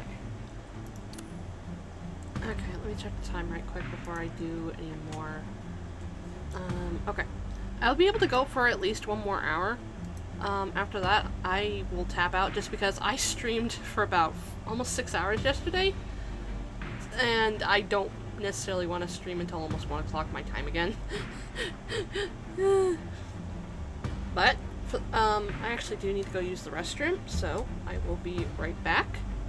But, I will be continuing. I will do as much of the story as I can within the next hour. I just have to go use the restroom because I've gone through way too many bottles of water. So, I will be right back. I won't be that long. Okay. I shall be right back, and then I will continue the story and maybe finish chapter 7. I'm surprisingly making good time. I'm surprised. But, anyway. I shall be right back, so give me just a second.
Okay, I'm back. Sorry about that.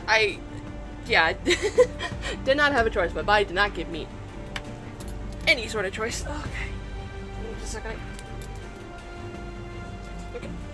Where did I put my remote? Where's my remote? Gotta tab back to the game. Proceed. Yep, and to go. Okay.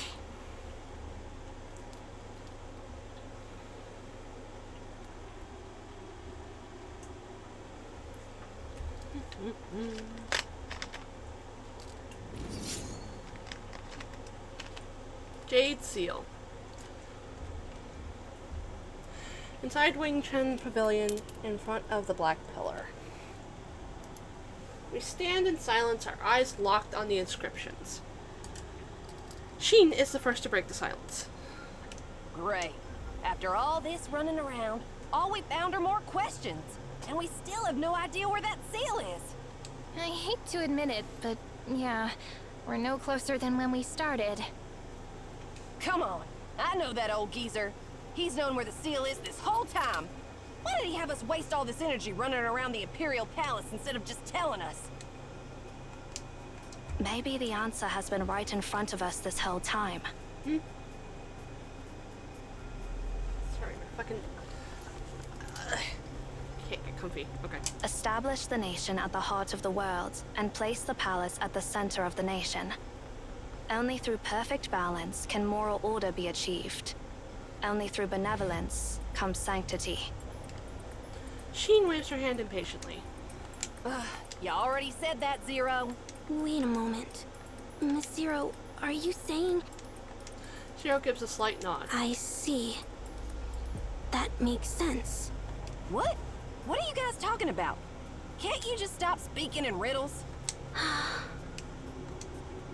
Be patient, Shin.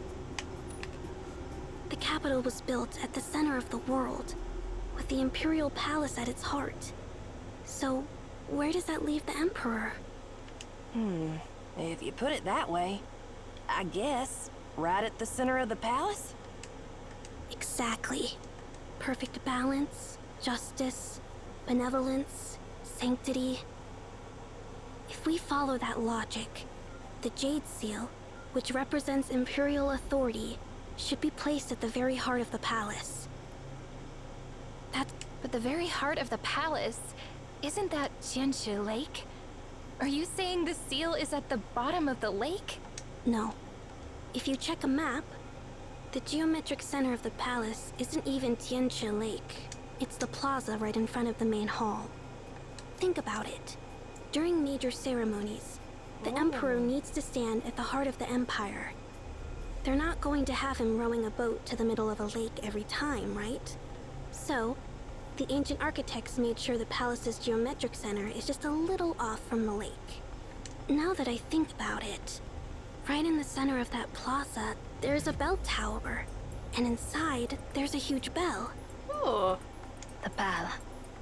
The center. Miss Zero, this could be the clue left for us. In the Qian language, bell and center are pronounced the same. Ooh. The seal must be inside the bell. That actually makes a lot of sense. Come on, let's go check it out. In front of the palace's main hall. Just like Ming said, a massive bell tower stands at the center of the spacious plaza. I started to read that a bit wrong. Oops. Massive bronze bell hangs inside the pavilion, its surface worn and weathered by the passage of time. I still don't get it. How do you even hide something inside this thing? If the bell's knob is hollow, then there's plenty of room to hide a jade seal inside. Still feels like a stretch. This thing's been out in the open for centuries. You're telling me no one ever thought to check inside? No. I'm sure plenty of people did. But this isn't just any bell. It's the Zongsha bell. Even if someone had figured it out back in the day, no one would have dared to break it open. Zongsha bell? What, is it some kind of big deal?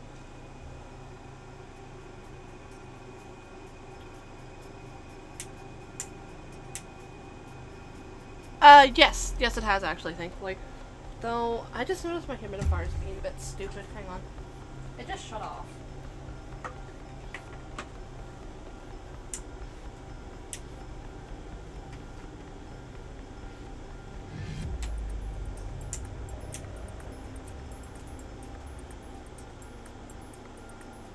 I have a turn off timer for it.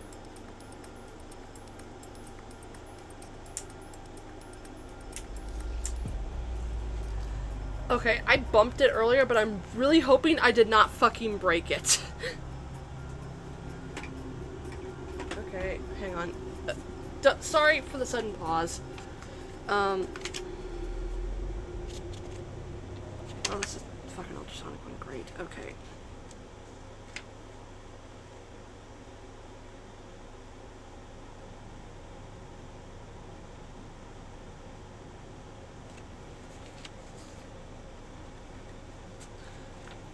Okay, I'm just trying to make sure that it's got a shut off feature.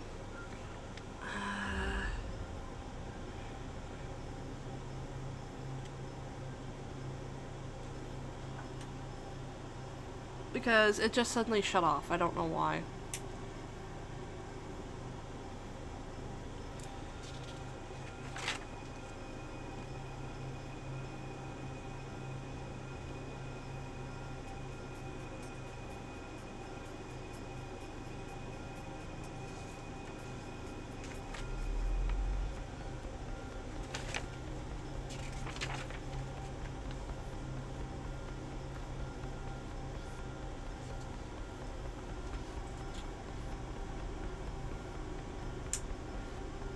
It's not empty. I really hope, because I have it on a, I basically have it propped up on some boxes because I didn't want it directly on the floor.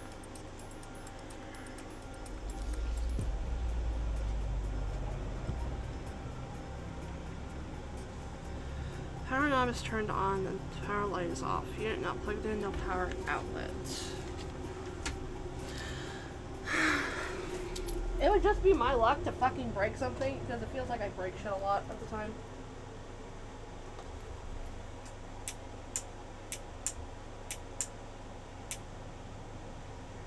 I'll leave it off, I guess, but that is... It was almost $50.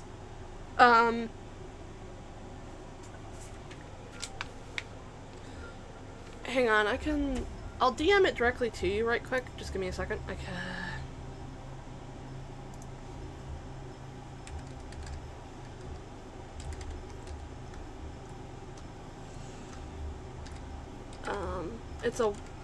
It's a VIX one with a V. Oh, damn it, come on.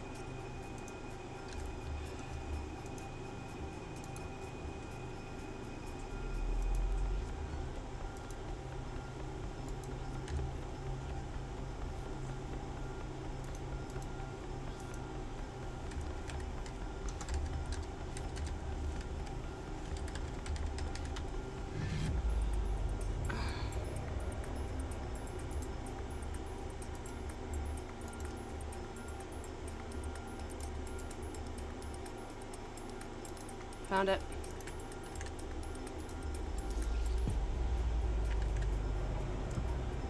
There, I DM'd it directly to you, Draconic. But that is concerning. I turned it on around, this one, I think it was around 12.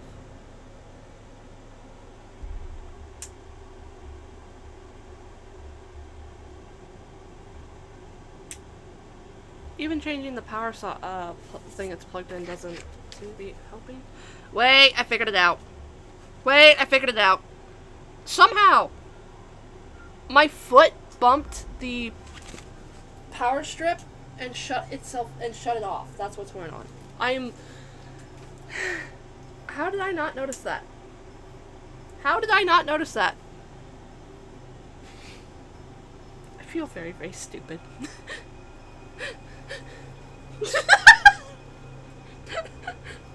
Okay, crisis averted.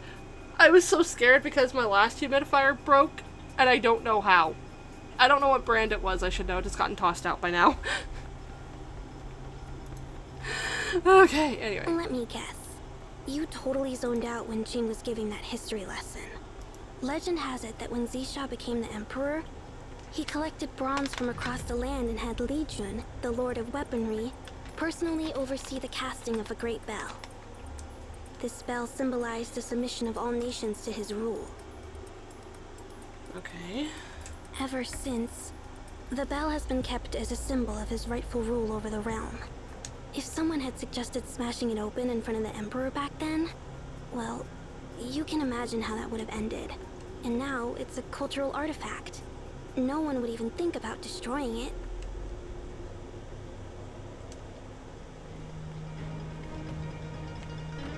Hang on. Treasure chest searching time before I go poke the bell.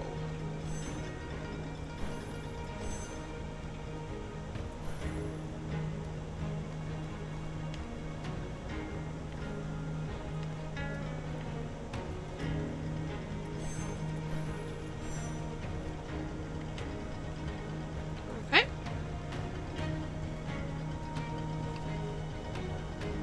Jean scratches her head. So, what do we do? If we can't break it, then how are we supposed to check if the seal's actually inside? Let's do this. Huh? I said, let's do this. Once we're done, we'll collect the pieces. With Weisha's technology, we can put the bell back together like nothing ever happened. Wow, Professor Ming. I didn't know you had such a devious side. If this bell really dates back to Zisha's time, then it's definitely been broken before. I mean, someone had to crack it open if they wanted to hide the jade seal inside. All right. Since you said so, I'm on it. Jean strikes the bronze bell with full force and a deafening echo fills the empty palace, lingering in the air. Despite the force of the blow, the bell stays perfectly intact. As the sound slowly fades, a small palm-sized object rolls out from inside the bell. Jean catches it. Is this it? Let me see. She turns the jade seal over, studying it for a moment before awkwardly handing it to me. I'll leave it to you, Professor. The underside of the jade seal is engraved with unfamiliar characters. Even at a glance, it's clear they predate the script found in the ancient text of Wenchen Pavilion. Yes, this has to be it. Heart of the world. Yep. Let's get this back to Master Yuan Chuen immediately. Thankfully, he's probably right fucking over there. Okay. Okay.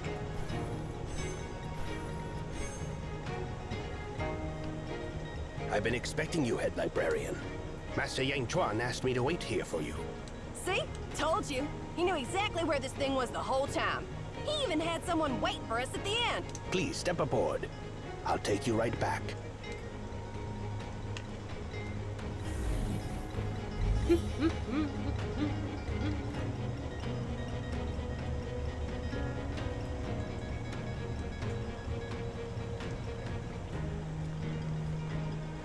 Looks like you found what you were after.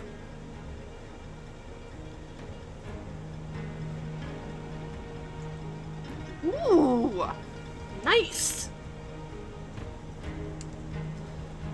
What exactly is this jade seal for? I hold out the jade seal with both hands, but Yuan Chuen doesn't reach for it. Ah, blah, blah, blah. All that you went through to find it, that's its true purpose. Before I answer your questions, mind if I ask you one?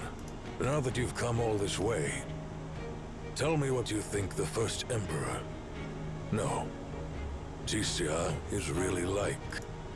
Memories flood my mind. The Tanli ancestral home, the Kajang Pavilion, the towering city walls, and Wenqing Pavilion.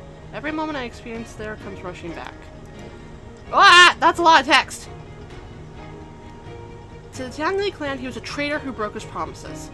To the scholars of Kanjiang Pavilion, he was a wise ruler who built an empire and saved people. To others, he was a tyrant who drained the land with endless construction and crippling taxes. And now, in the present, he's a mastermind pulling the strings, determined to drag all of Qian into his so-called eternal paradise. I'm not sure. Yuan Chuen smiles as if he has expected that answer. Before I can say another word, the ground trembles and thick fog begins to rise once again. Oh fuck. Looks like someone else who needs to answer that is on their way. The words have barely left his lips before hordes of beasts, twisted and corrupted by the swirling water, charge forward in a frenzied attack. Ah, lovely. Le ambush. How lovely. Complete insight.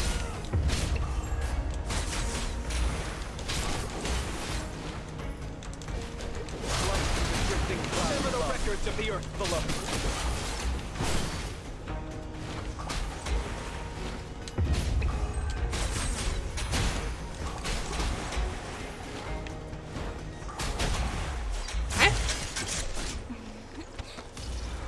Oh! Oh boy! Sir, what are you doing here?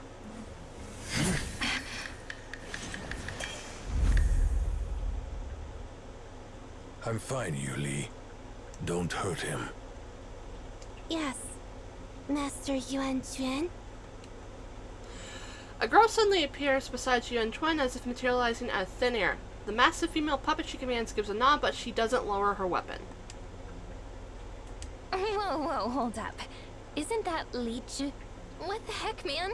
It's only been a couple of hours and now you're pulling weapons on us? Li Chi turns to us, his gaze cold and full of hostility. Whatever kindness he showed me under last night's starlit sky is now completely gone. What the fuck, dude? Give it back.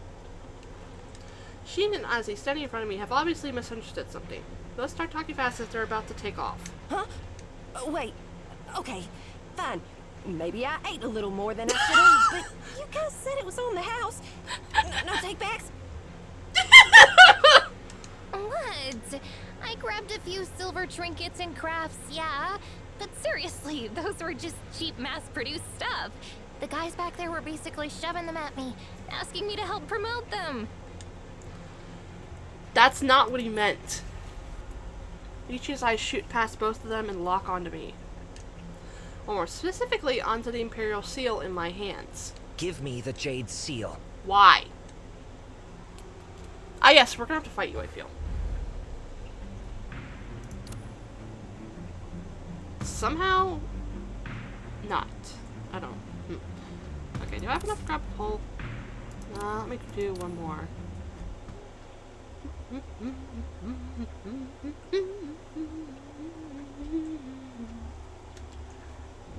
An old friend.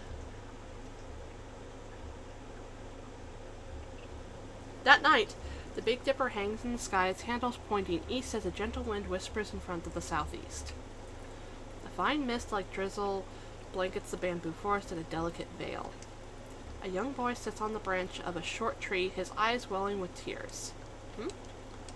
A soft whimper like the sound of a small, wounded animal comes from his throat, but he stubbornly keeps his head tilted towards the northern dipper, refusing to let a single tear fall. A gentle breeze rustles through the bamboo, bringing with it the presence of a stranger who felt strangely familiar, like an old acquaintance. There. Whose kid is out here crying all alone? Oh. The boy stiffens, sniffles, and turns towards the sound of the voice. A single dim lantern flickers in the cold, casting just enough light to reveal half of the stranger's face. Who are you? As soon as those words leave his mouth, his stomach rumbles loudly with hunger. I thought that was my stomach for a second. God damn it, I need to go eat once I'm done. The stranger chuckles. Does it matter who I am? Eat something first. A growing kid like you shouldn't be hungry. Oh. Though, all I've got is some cold food. So don't eat too fast or you'll upset your stomach. His body aches with exhaustion, his stomach twists with hunger, and the stranger's eyes are so kind, as if for all the rules and teaching the elders drilled into him. Screw them. Isn't it because he didn't follow their endless rules that he was thrown out here, freezing on the back mountain, abandoned like a stray dog? The internal struggle lasts about 3 seconds before he grabs the green rice ball from the stranger's hand and scarfs it down like a starving beast. Easy there, kid. You eat like you haven't seen food in a week. Here, drink some water before you choke. Oh. The boy snatches the bamboo canteen from the stranger's hand and gulps the water down, not stopping until every last drop is gone. Only then does he smack his lips, satisfied. Thanks, but, this is the Tianli's clan's rear mountain. What are you doing here? Did you get lost? Today's Qingming Festival. I'm here to clean up the tombstone and pay my respects. Clean up the tombstone? Whose tombstone? This land's always been part of the Tianli clan's territory. Is your friend from our clan? You could say that. What about you? Why is a kid like you out here all alone in the middle of the night? Don't tell me you're out for a midnight stroll. The boy is still young. Without thinking, he falls for it and lets the stranger change the subject. A stroll? Kinda weird way to put it. Who just goes out for a stroll in the middle of the night? I got in trouble, so now I'm stuck here guarding this place as punishment. Oh. Punished? At this time of year? Don't tell me you broke some kind of ancestral taboo. What? No! I actually did exactly what they told me to do today. But when I asked for a reward, they got mad at me. A reward? What kind of reward? My class is going on a trip to Sangling City this weekend.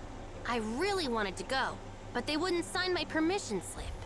It's been years, and every single time it's the same excuse. No one in our clan is allowed to step outside Jingyu City. 3 years. 3 whole years, and I haven't been allowed to go on a single spring trip. Not even the autumn outings. So, yeah, I talked back a little. And next thing I knew, they sent me here as punishment. And then they gave me that same lecture again about how as the future clan leader, I can't take the rules so lightly.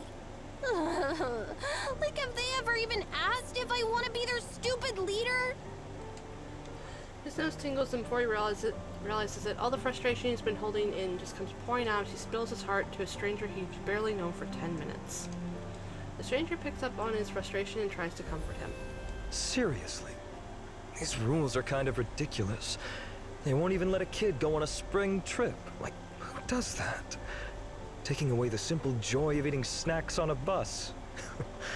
Sounds like a bunch of stubborn old fossils to me. Don't worry. Sooner or later, you'll be free from all these burdens and responsibilities. The boy angrily swatches the stranger's hand off his shoulder. What do you know? Don't talk bad about our rules. Our clan has our own way of life, and we don't need some outsider telling us what to do. But...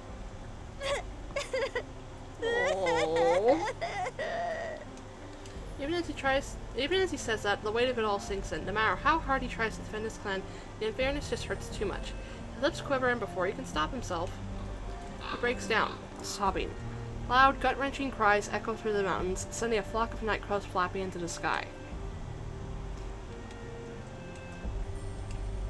After a while, the crying gradually quiets down, though the occasional sniffle still breaks the silence. As the night grows darker, a lone lantern casts a cold glow through the rain while the damp bamboo sways in the mist. The stranger suddenly sets down a lantern and rummages through his clothes for a moment before pulling out a bamboo flute. The boy stops sniffling and stares at him blankly. The stranger presses his lips to the flute's mouthpiece. A moment later, a discordant, ear-splitting screech fills the air. You haven't gotten better at playing the flute, sir? The stranger lets out a quiet sigh and adjusts his grip and tries again. The boy snivels and tears once again well up in his eyes. I'm sorry. I shouldn't have snapped at you earlier. You gave me food and water, and I let my temper get the best of me. But seriously, no matter how mad you are, that's no excuse to torture my ears like this. The stranger lowers the flute. Was it really that bad? I've been practicing for years. The boy shoots the stranger a disdainful look as he extends his hand. Let me try. Oh, you know how to play. No, but I learned how to play the recorder at school. It's probably not that different. The stranger hands the bamboo flute to the boy. He fumbles for a moment, not quite used to holding it sideways, but then quickly finds his grip and places his fingers over the holes with a natural ease. Without hesitation, he closes his eyes and begins to play. No, it was a bamboo flute.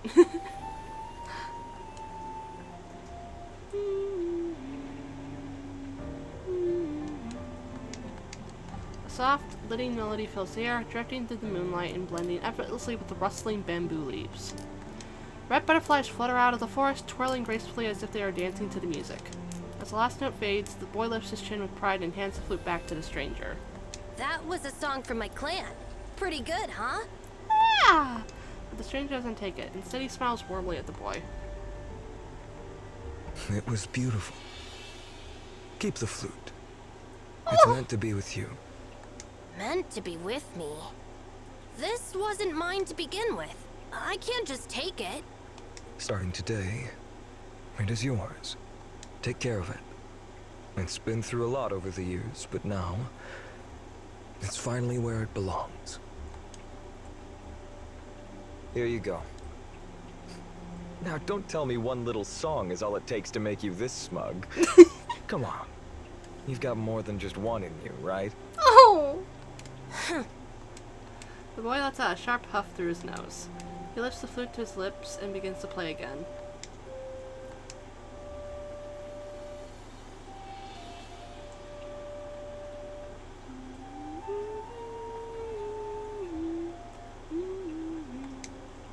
A soft breeze ruffles the waves under a sky full of stars. The melody drifts through the starry sky, fading only as the rising sun chases away the night's chill. The next day, the boy wakes beneath a tree. He looks around, but the stranger and the red butterfly are both gone. The bamboo flute is the only thing left in his hands, a quiet reminder that last night was more than just a dream. He hesitates for a moment, then tucks the flute close to his chest and holds it tight. At that moment, he couldn't have known that many years later, as the clan leader, when his people looked to him in fear and uncertainty, the first memory that comes to his mind would be the night the stranger gave him the flute. Even now, he still vividly remembers those deep green eyes filled with a sorrow as heavy as a mountain, yet radiating warmth all the same. But why now? Why remember that moment at a time like this? Maybe it's because the stranger who just saved his life has the same eyes. His people stand before him, anxious and afraid as the restless earthquake shakes the land. However, not a single one suggests leaving, all because of the clan rule. The Tianli clan must never leave Qingyu City. Li Chi takes a deep breath and turns to face them all. My people, we are leaving Qingyu City. Now. The people exchange bewildered glances. Brother Chi? Sure? Li Sure? Are you serious? But what about the ancestral law? Li Chi draws his longsword and runs the blade across his fingertip. A drop of blood tickles down the gleaming blade, leaving a thin streak of crimson along its narrow edge. Long ago, the Lord of Weaponry forged Yupi to end harsh laws, severe punishments, and needless formalities. When stained with the blood of his descendant, the blade becomes Yupi anew. As the 297th Patriarch of the Tianli clan, and in the name of Yupi, I hereby invoke the Lord of Weaponry's authority and abolish the decree forbidding us from leaving Qingyu City. Gather your things. We move now. His words final. Without second thought, the Tianli clan quickly gathers only what they need and start making their way down from Mount Tianxia. Amidst the rush, an elder calls Li Chi aside. Patriarch, I know this isn't the time to worry about possessions, but there are a few ancestral artifacts we really ought to bring along. They're small and won't take up much space. You know we're responsible for preserving and protecting them. If anything happens, it won't just be our problem. The Bureau of Cultural Relics will have our heads for it. You know, I'm not trying to add to your stress at a time like this. But you know as well as I do that our finances aren't in great shape. If we get fined on top of this, well, we'll have to take it out of your pocket money. The elder watches with quiet satisfaction as Li Chi's expression sours. Fine. I'll send someone to get them. And so, for the first time in history, the Tian Li people, supporting their elders and guiding their children, depart from Qingyu City in a grand sweeping procession. Before long, almost everyone is left, with only a few staying behind to wrap things up. Why is it taking them so long to get back? As soon as the words leave his mouth, several young Tian Li clansmen come running towards him from deep within their ancestral home. Their faces pale with panic. Alicia! No! That thing! The one we kept to the ancestral temple! It's gone!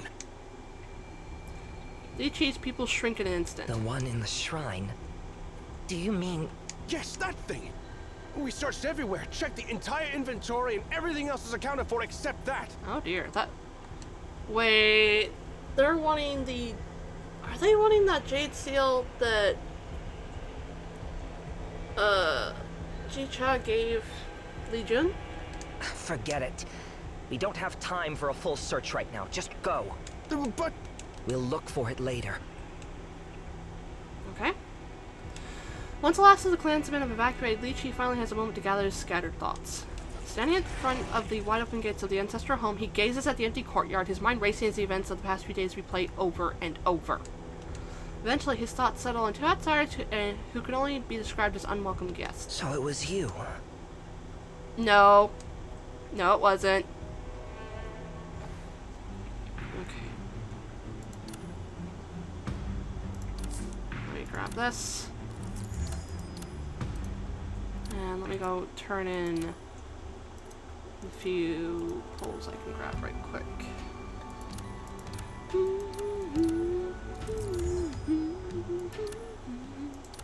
And let's use this right quick.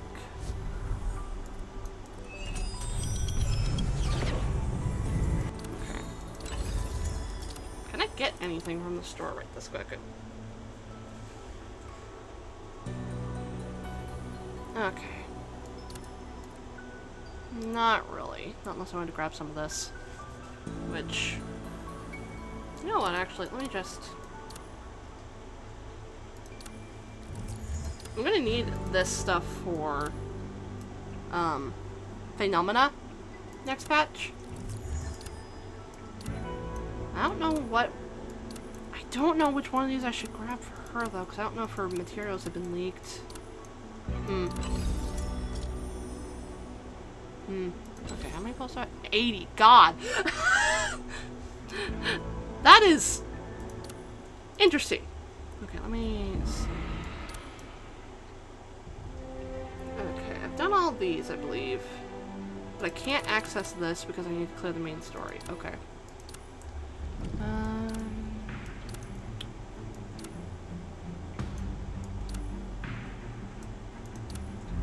I have enough time to do one more story node, I think, before I probably wrap up for the night because it's getting late. Give me just a second. Why did I back out again? Oh right, I was wanting to check something.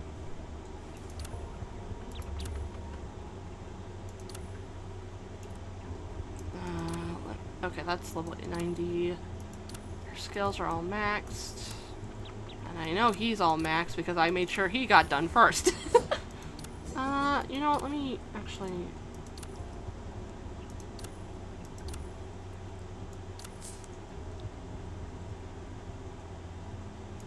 Let me go craft, let me get some of these right quick.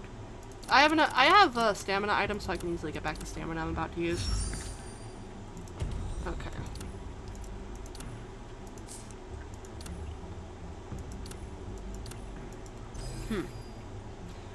Wait, I can get some of that stuff from the store. Give me a second.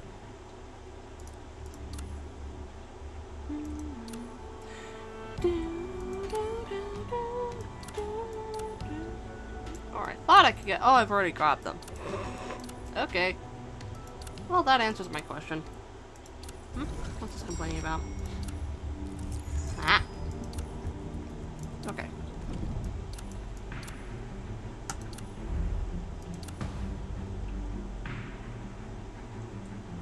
Proceed.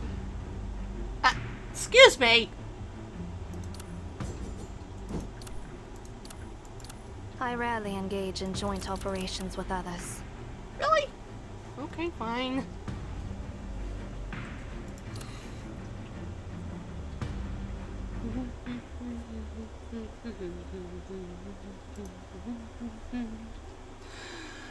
Oh boy.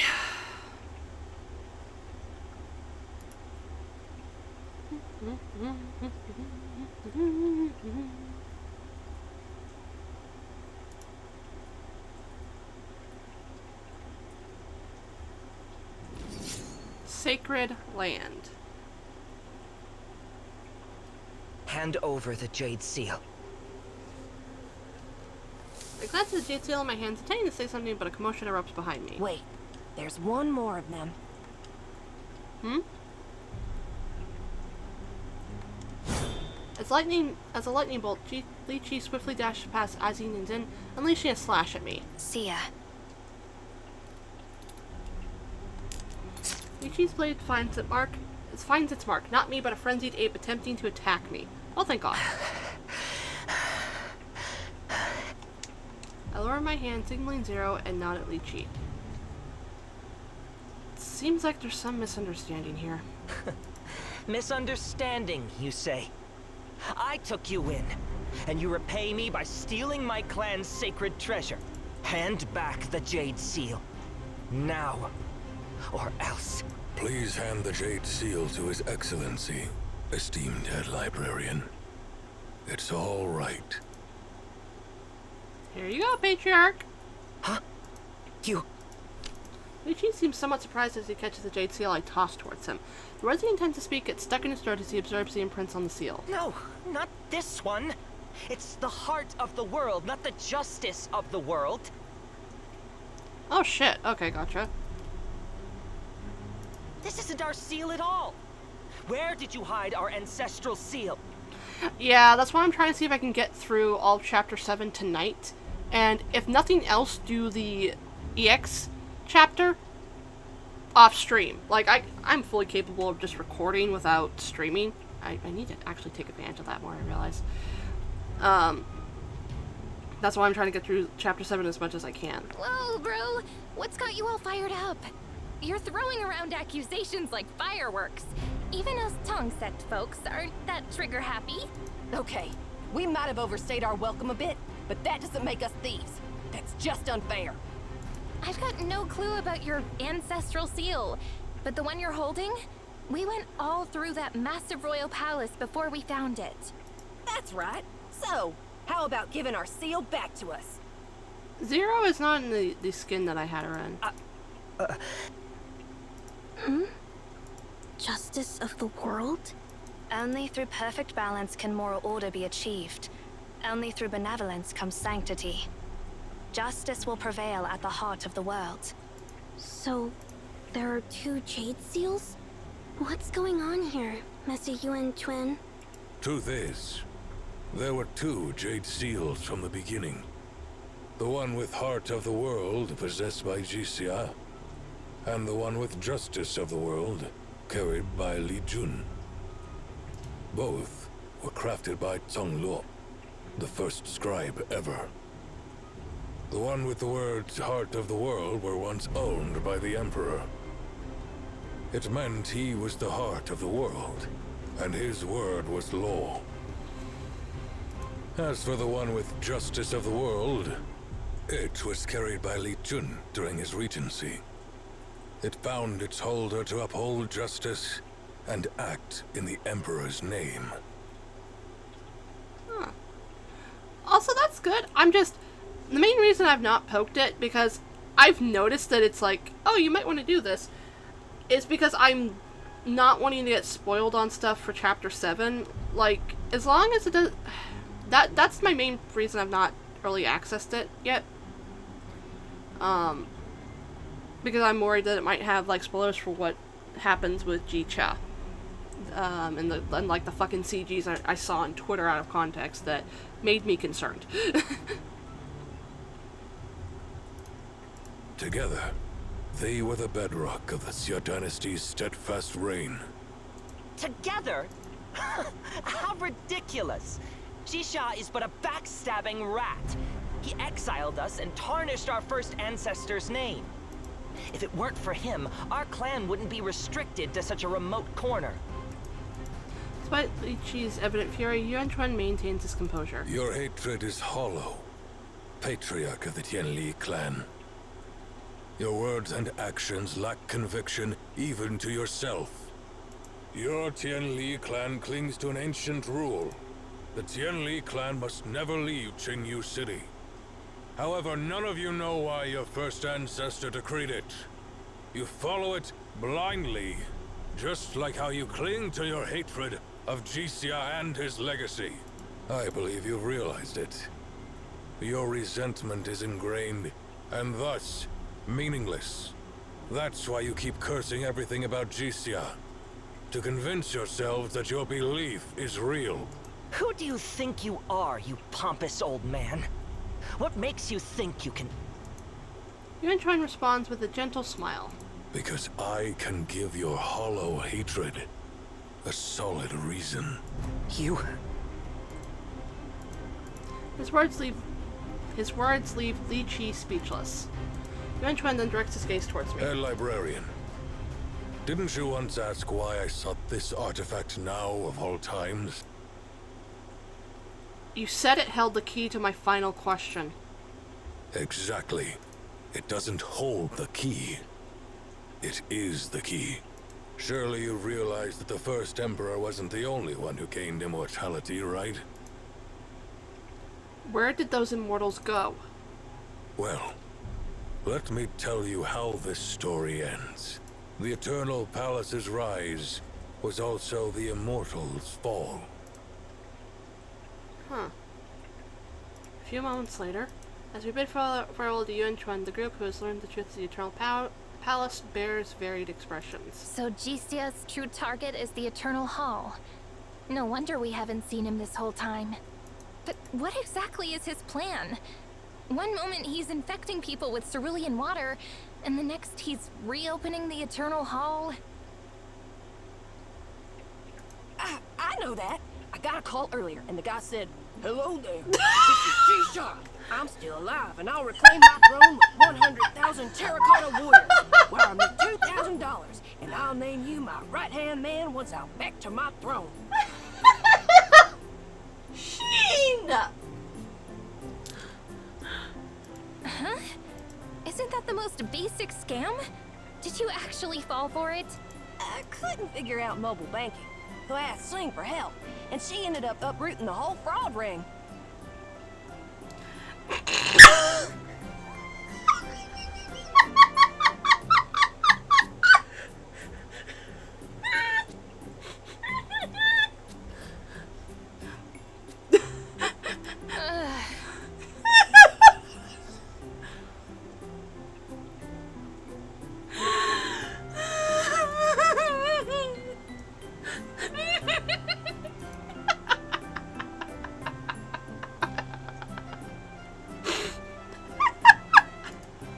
Anyway, Jixia definitely plotting something huge. He can't seriously be gathering a bronze army to take over the world, right? Seriously, what's even going through your head? If that's really his grand plan, why wait thousands of years? With the way things are looking, I'm worried Xisha might have already made it to the Eternal Hall. We've got to find him as soon as possible. By the way, bro, don't you have something to say? I shouldn't have snapped without hearing the full story. I'm sorry. Thank you. But I won't fully believe Yuan Xuan's tale until I check it out myself. Easy fix. Let's check your clan's sacred lands. Then we'll know if Master Yuan Chuan was telling the truth. The earthquakes are getting worse.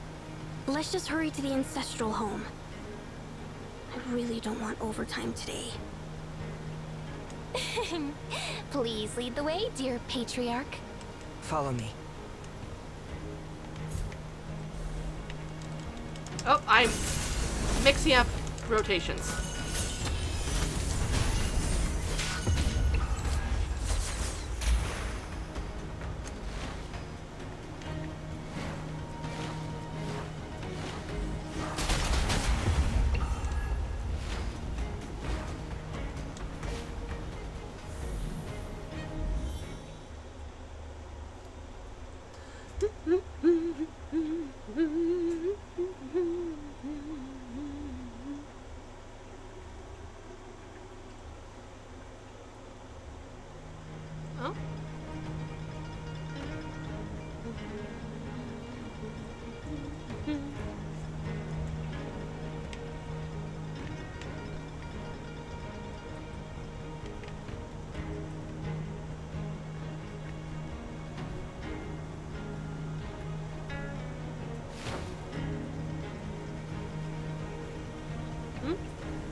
stepping stones, capsizing the boats!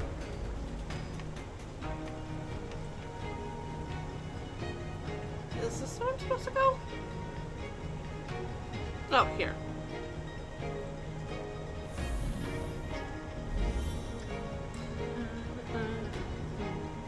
Where are you, Che? I mean, Patriarch! Where are you? Holy cow! Finally found you, Che. What's happening? Didn't I tell you to evacuate? By the ancestors' beards! A bunch of terracotta soldiers just rose from the mountains! What? Wait, what? Seriously? Sorry, but I've got to go. Just follow my lead. Our youngsters are holding back those warriors on our tail. Come on, Patriarch! They need backup! Wait, hey, why the rush? We're not about to twiddle our thumbs here.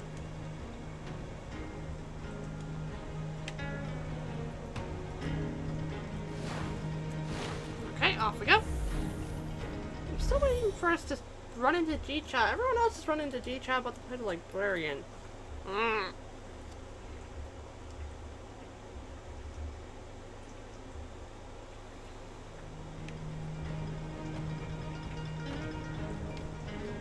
Are those humans? People tainted by cerulean water? They're practically bronze all over. Are these bronze things even human? Or some messed up movie props? Just look at their green blood. Oh, come on. Is this a hidden camera prank or something? Where's the crew?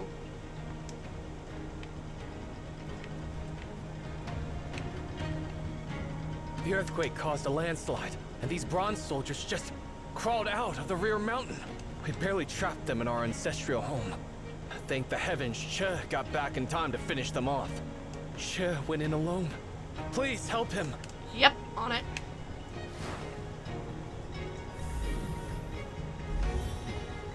Okay.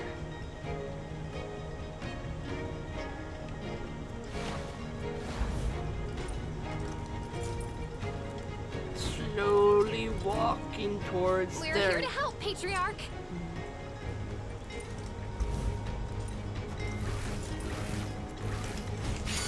Don't bother. I've got this under control. It's an emergency. Drop the pride. Let me do a special report at your ancestral home later, and we'll call it even. Oh, yeah. Treat us to a feast and we're square. Bonk, bonk, bonk, bonk, bonk, bonk, bonk.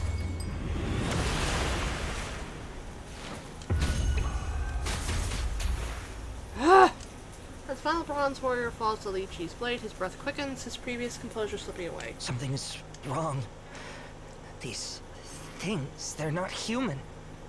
Not anymore. As they survey the surroundings, some of the bronze fingers do not collapse to the ground but shatter from within. These beings have long had their cores turned to bronze, stripped of flesh and blood, mere statues devoid of life. The beast we fought earlier only had bronze skin and bones. But these things, even their flesh and blood are metal. Ming leans over, meticulously examining the attire of these soldiers. Though weathered, their attire still bears distinct markings of their ancient origins. She lifts her head, a tinge of gravity in her gaze. These garments are ancient soldier uniforms, from at least 1,000 years back. As Z expects these shards from the bronze shoulders. Are we seriously fighting ancient zombies right now? Yes! These beasts crawled out from the rear mountain. My clan's sacred land. If we're going there now, that isn't trespassing, right?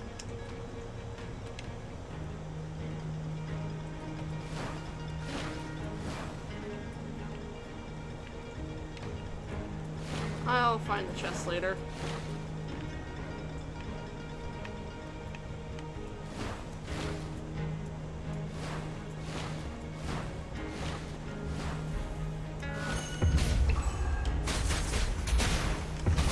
Here we are, the sacred lands of my clan.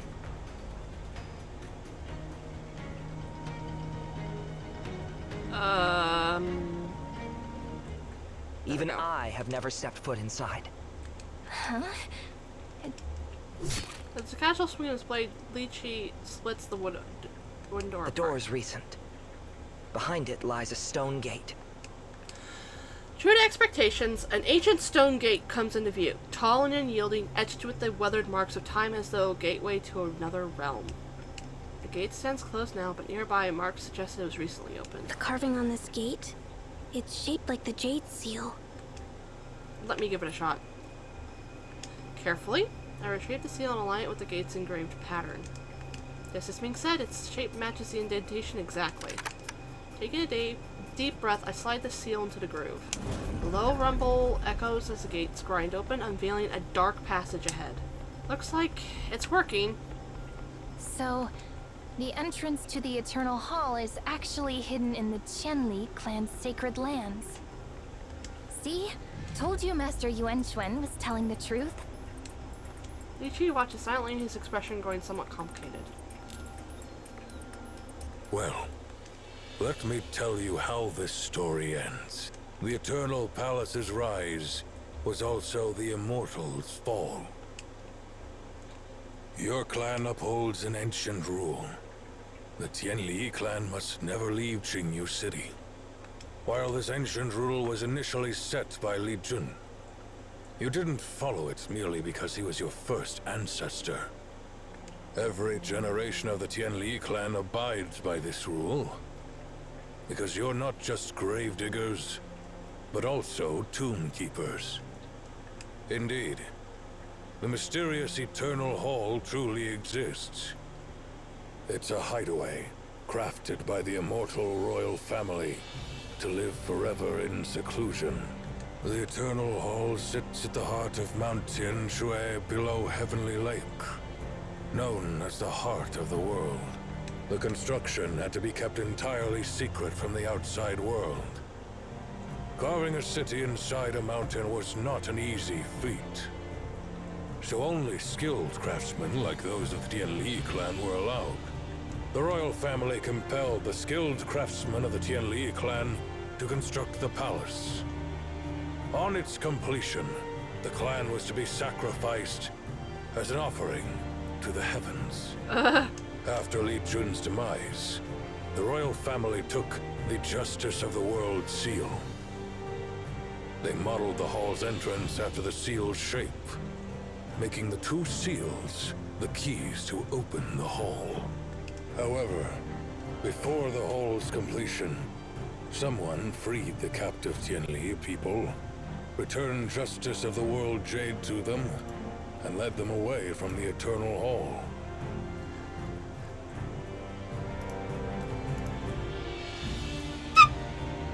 Sorry! Who was that person? Well, it was someone who turned the Eternal Sanctuary into a tomb. Okay. Okay. I really want to see what's next, but at the same time, it is so late. And if I keep going, I might go until 12 o'clock, so I'm actually, okay, let me see how much, okay. Let me see how long the, this version currently still has, right quick, before I make a decision. I'm also gonna check.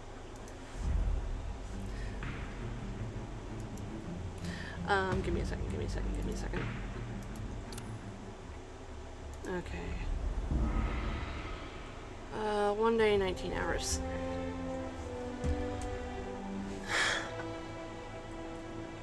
Let me think.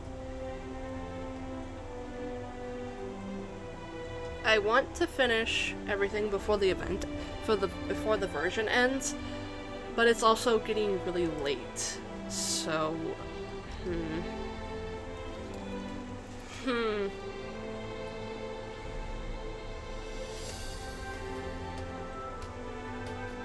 I would have to tell, my family, of course, because I have to make sure they know I'm streaming, so, they know my direction. I could try finishing up everything tomorrow. I don't usually stream on Mondays because I generally don't want to add too many days to my stream schedule, but I could stream tomorrow, the rest of everything, just because I don't know if I want to keep going tonight.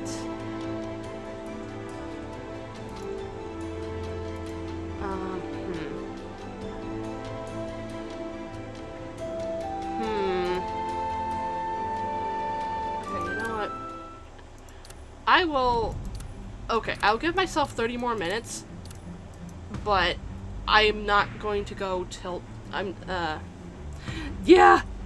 You know what? I might actually... Okay. Yeah. Okay. Actually, yeah, you know what? I think I might do that. Okay. It'll be probably the same time tomorrow, that I started today, which is... I started, at 7 o'clock Central Standard Time. That's my time zone. I don't remember the conversion rates for other time zones. But, yeah, I think that's what I'll do. It probably won't be as long as this stream, just because, my energy might be a little spent still. But, I don't think... Okay, let me see. Clear main story, 17. I have about 5 more story nodes to do. So, I think I could make it within, like... My cutoff time tomorrow would be probably, either 9 or 10. So, that's what I'm gonna... Yeah, okay, that's what I'll do. Just because, while I do want to finish the story, I'm also kind of tired, and my head is starting to hurt a bit more. I don't know why. I might want to turn my humidifier down a bit, see if that's bothering my head.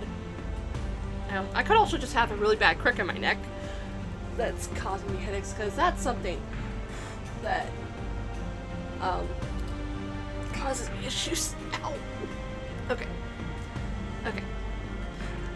Let me see if there's anyone that I can raid tonight real quick. I don't know if anyone else is streaming Black Beacon. Is there anyone else streaming that anyone would like me to raid?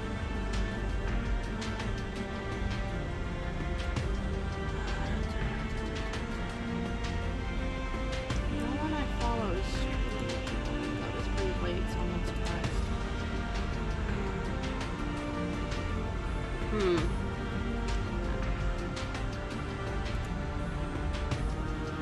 Okay, while I try and see if I can figure out someone to read, I'm gonna check my messages real quick.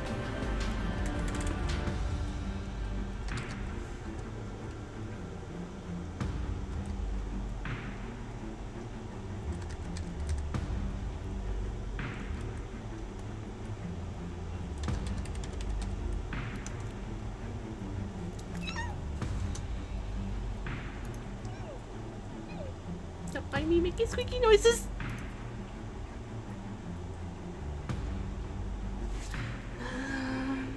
Let me see.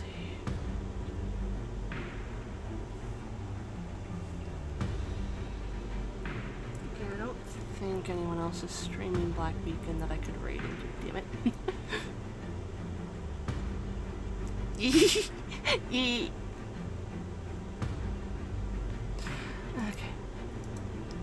Okay, I think I'd actually, because I'm not sure who to raid, I might actually end stream without raiding anyone.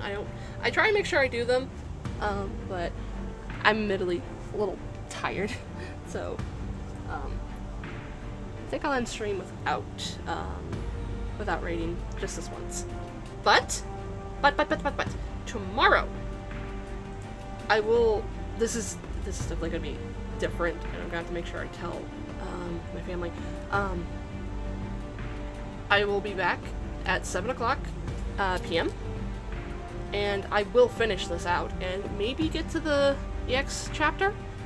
And also, I don't know what's been locked behind completing the story, but this. I will get to this. Plus, I have been meaning to try and see if I could possibly expand the days that I stream, outside of usual Sundays and Saturdays. I just haven't tried it yet. So tomorrow shall be an experiment. I don't know how to put it.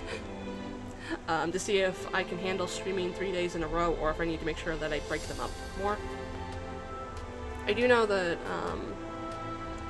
I think it's Wednesdays I would probably want to do, like, streaming, like, if Draconic, are you still here?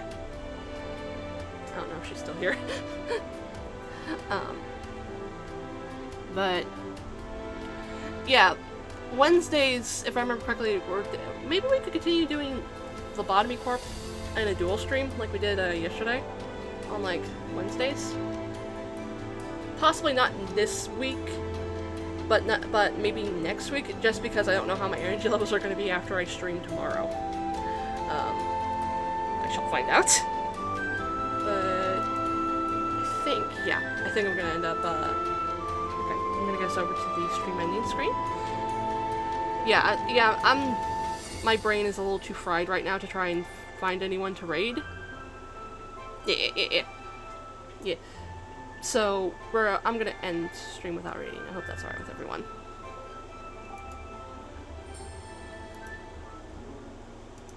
But I hope everyone had a good night, and I'm glad I made so much story progress because I have not really been doing much outside of my dailies in Black Beacon, outside of stream, because I wanted to make sure I streamed the story, that sort of thing.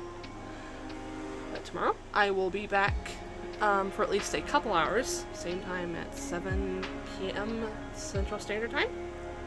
Have a good night, everyone, and I'll talk to y'all tomorrow. Bye!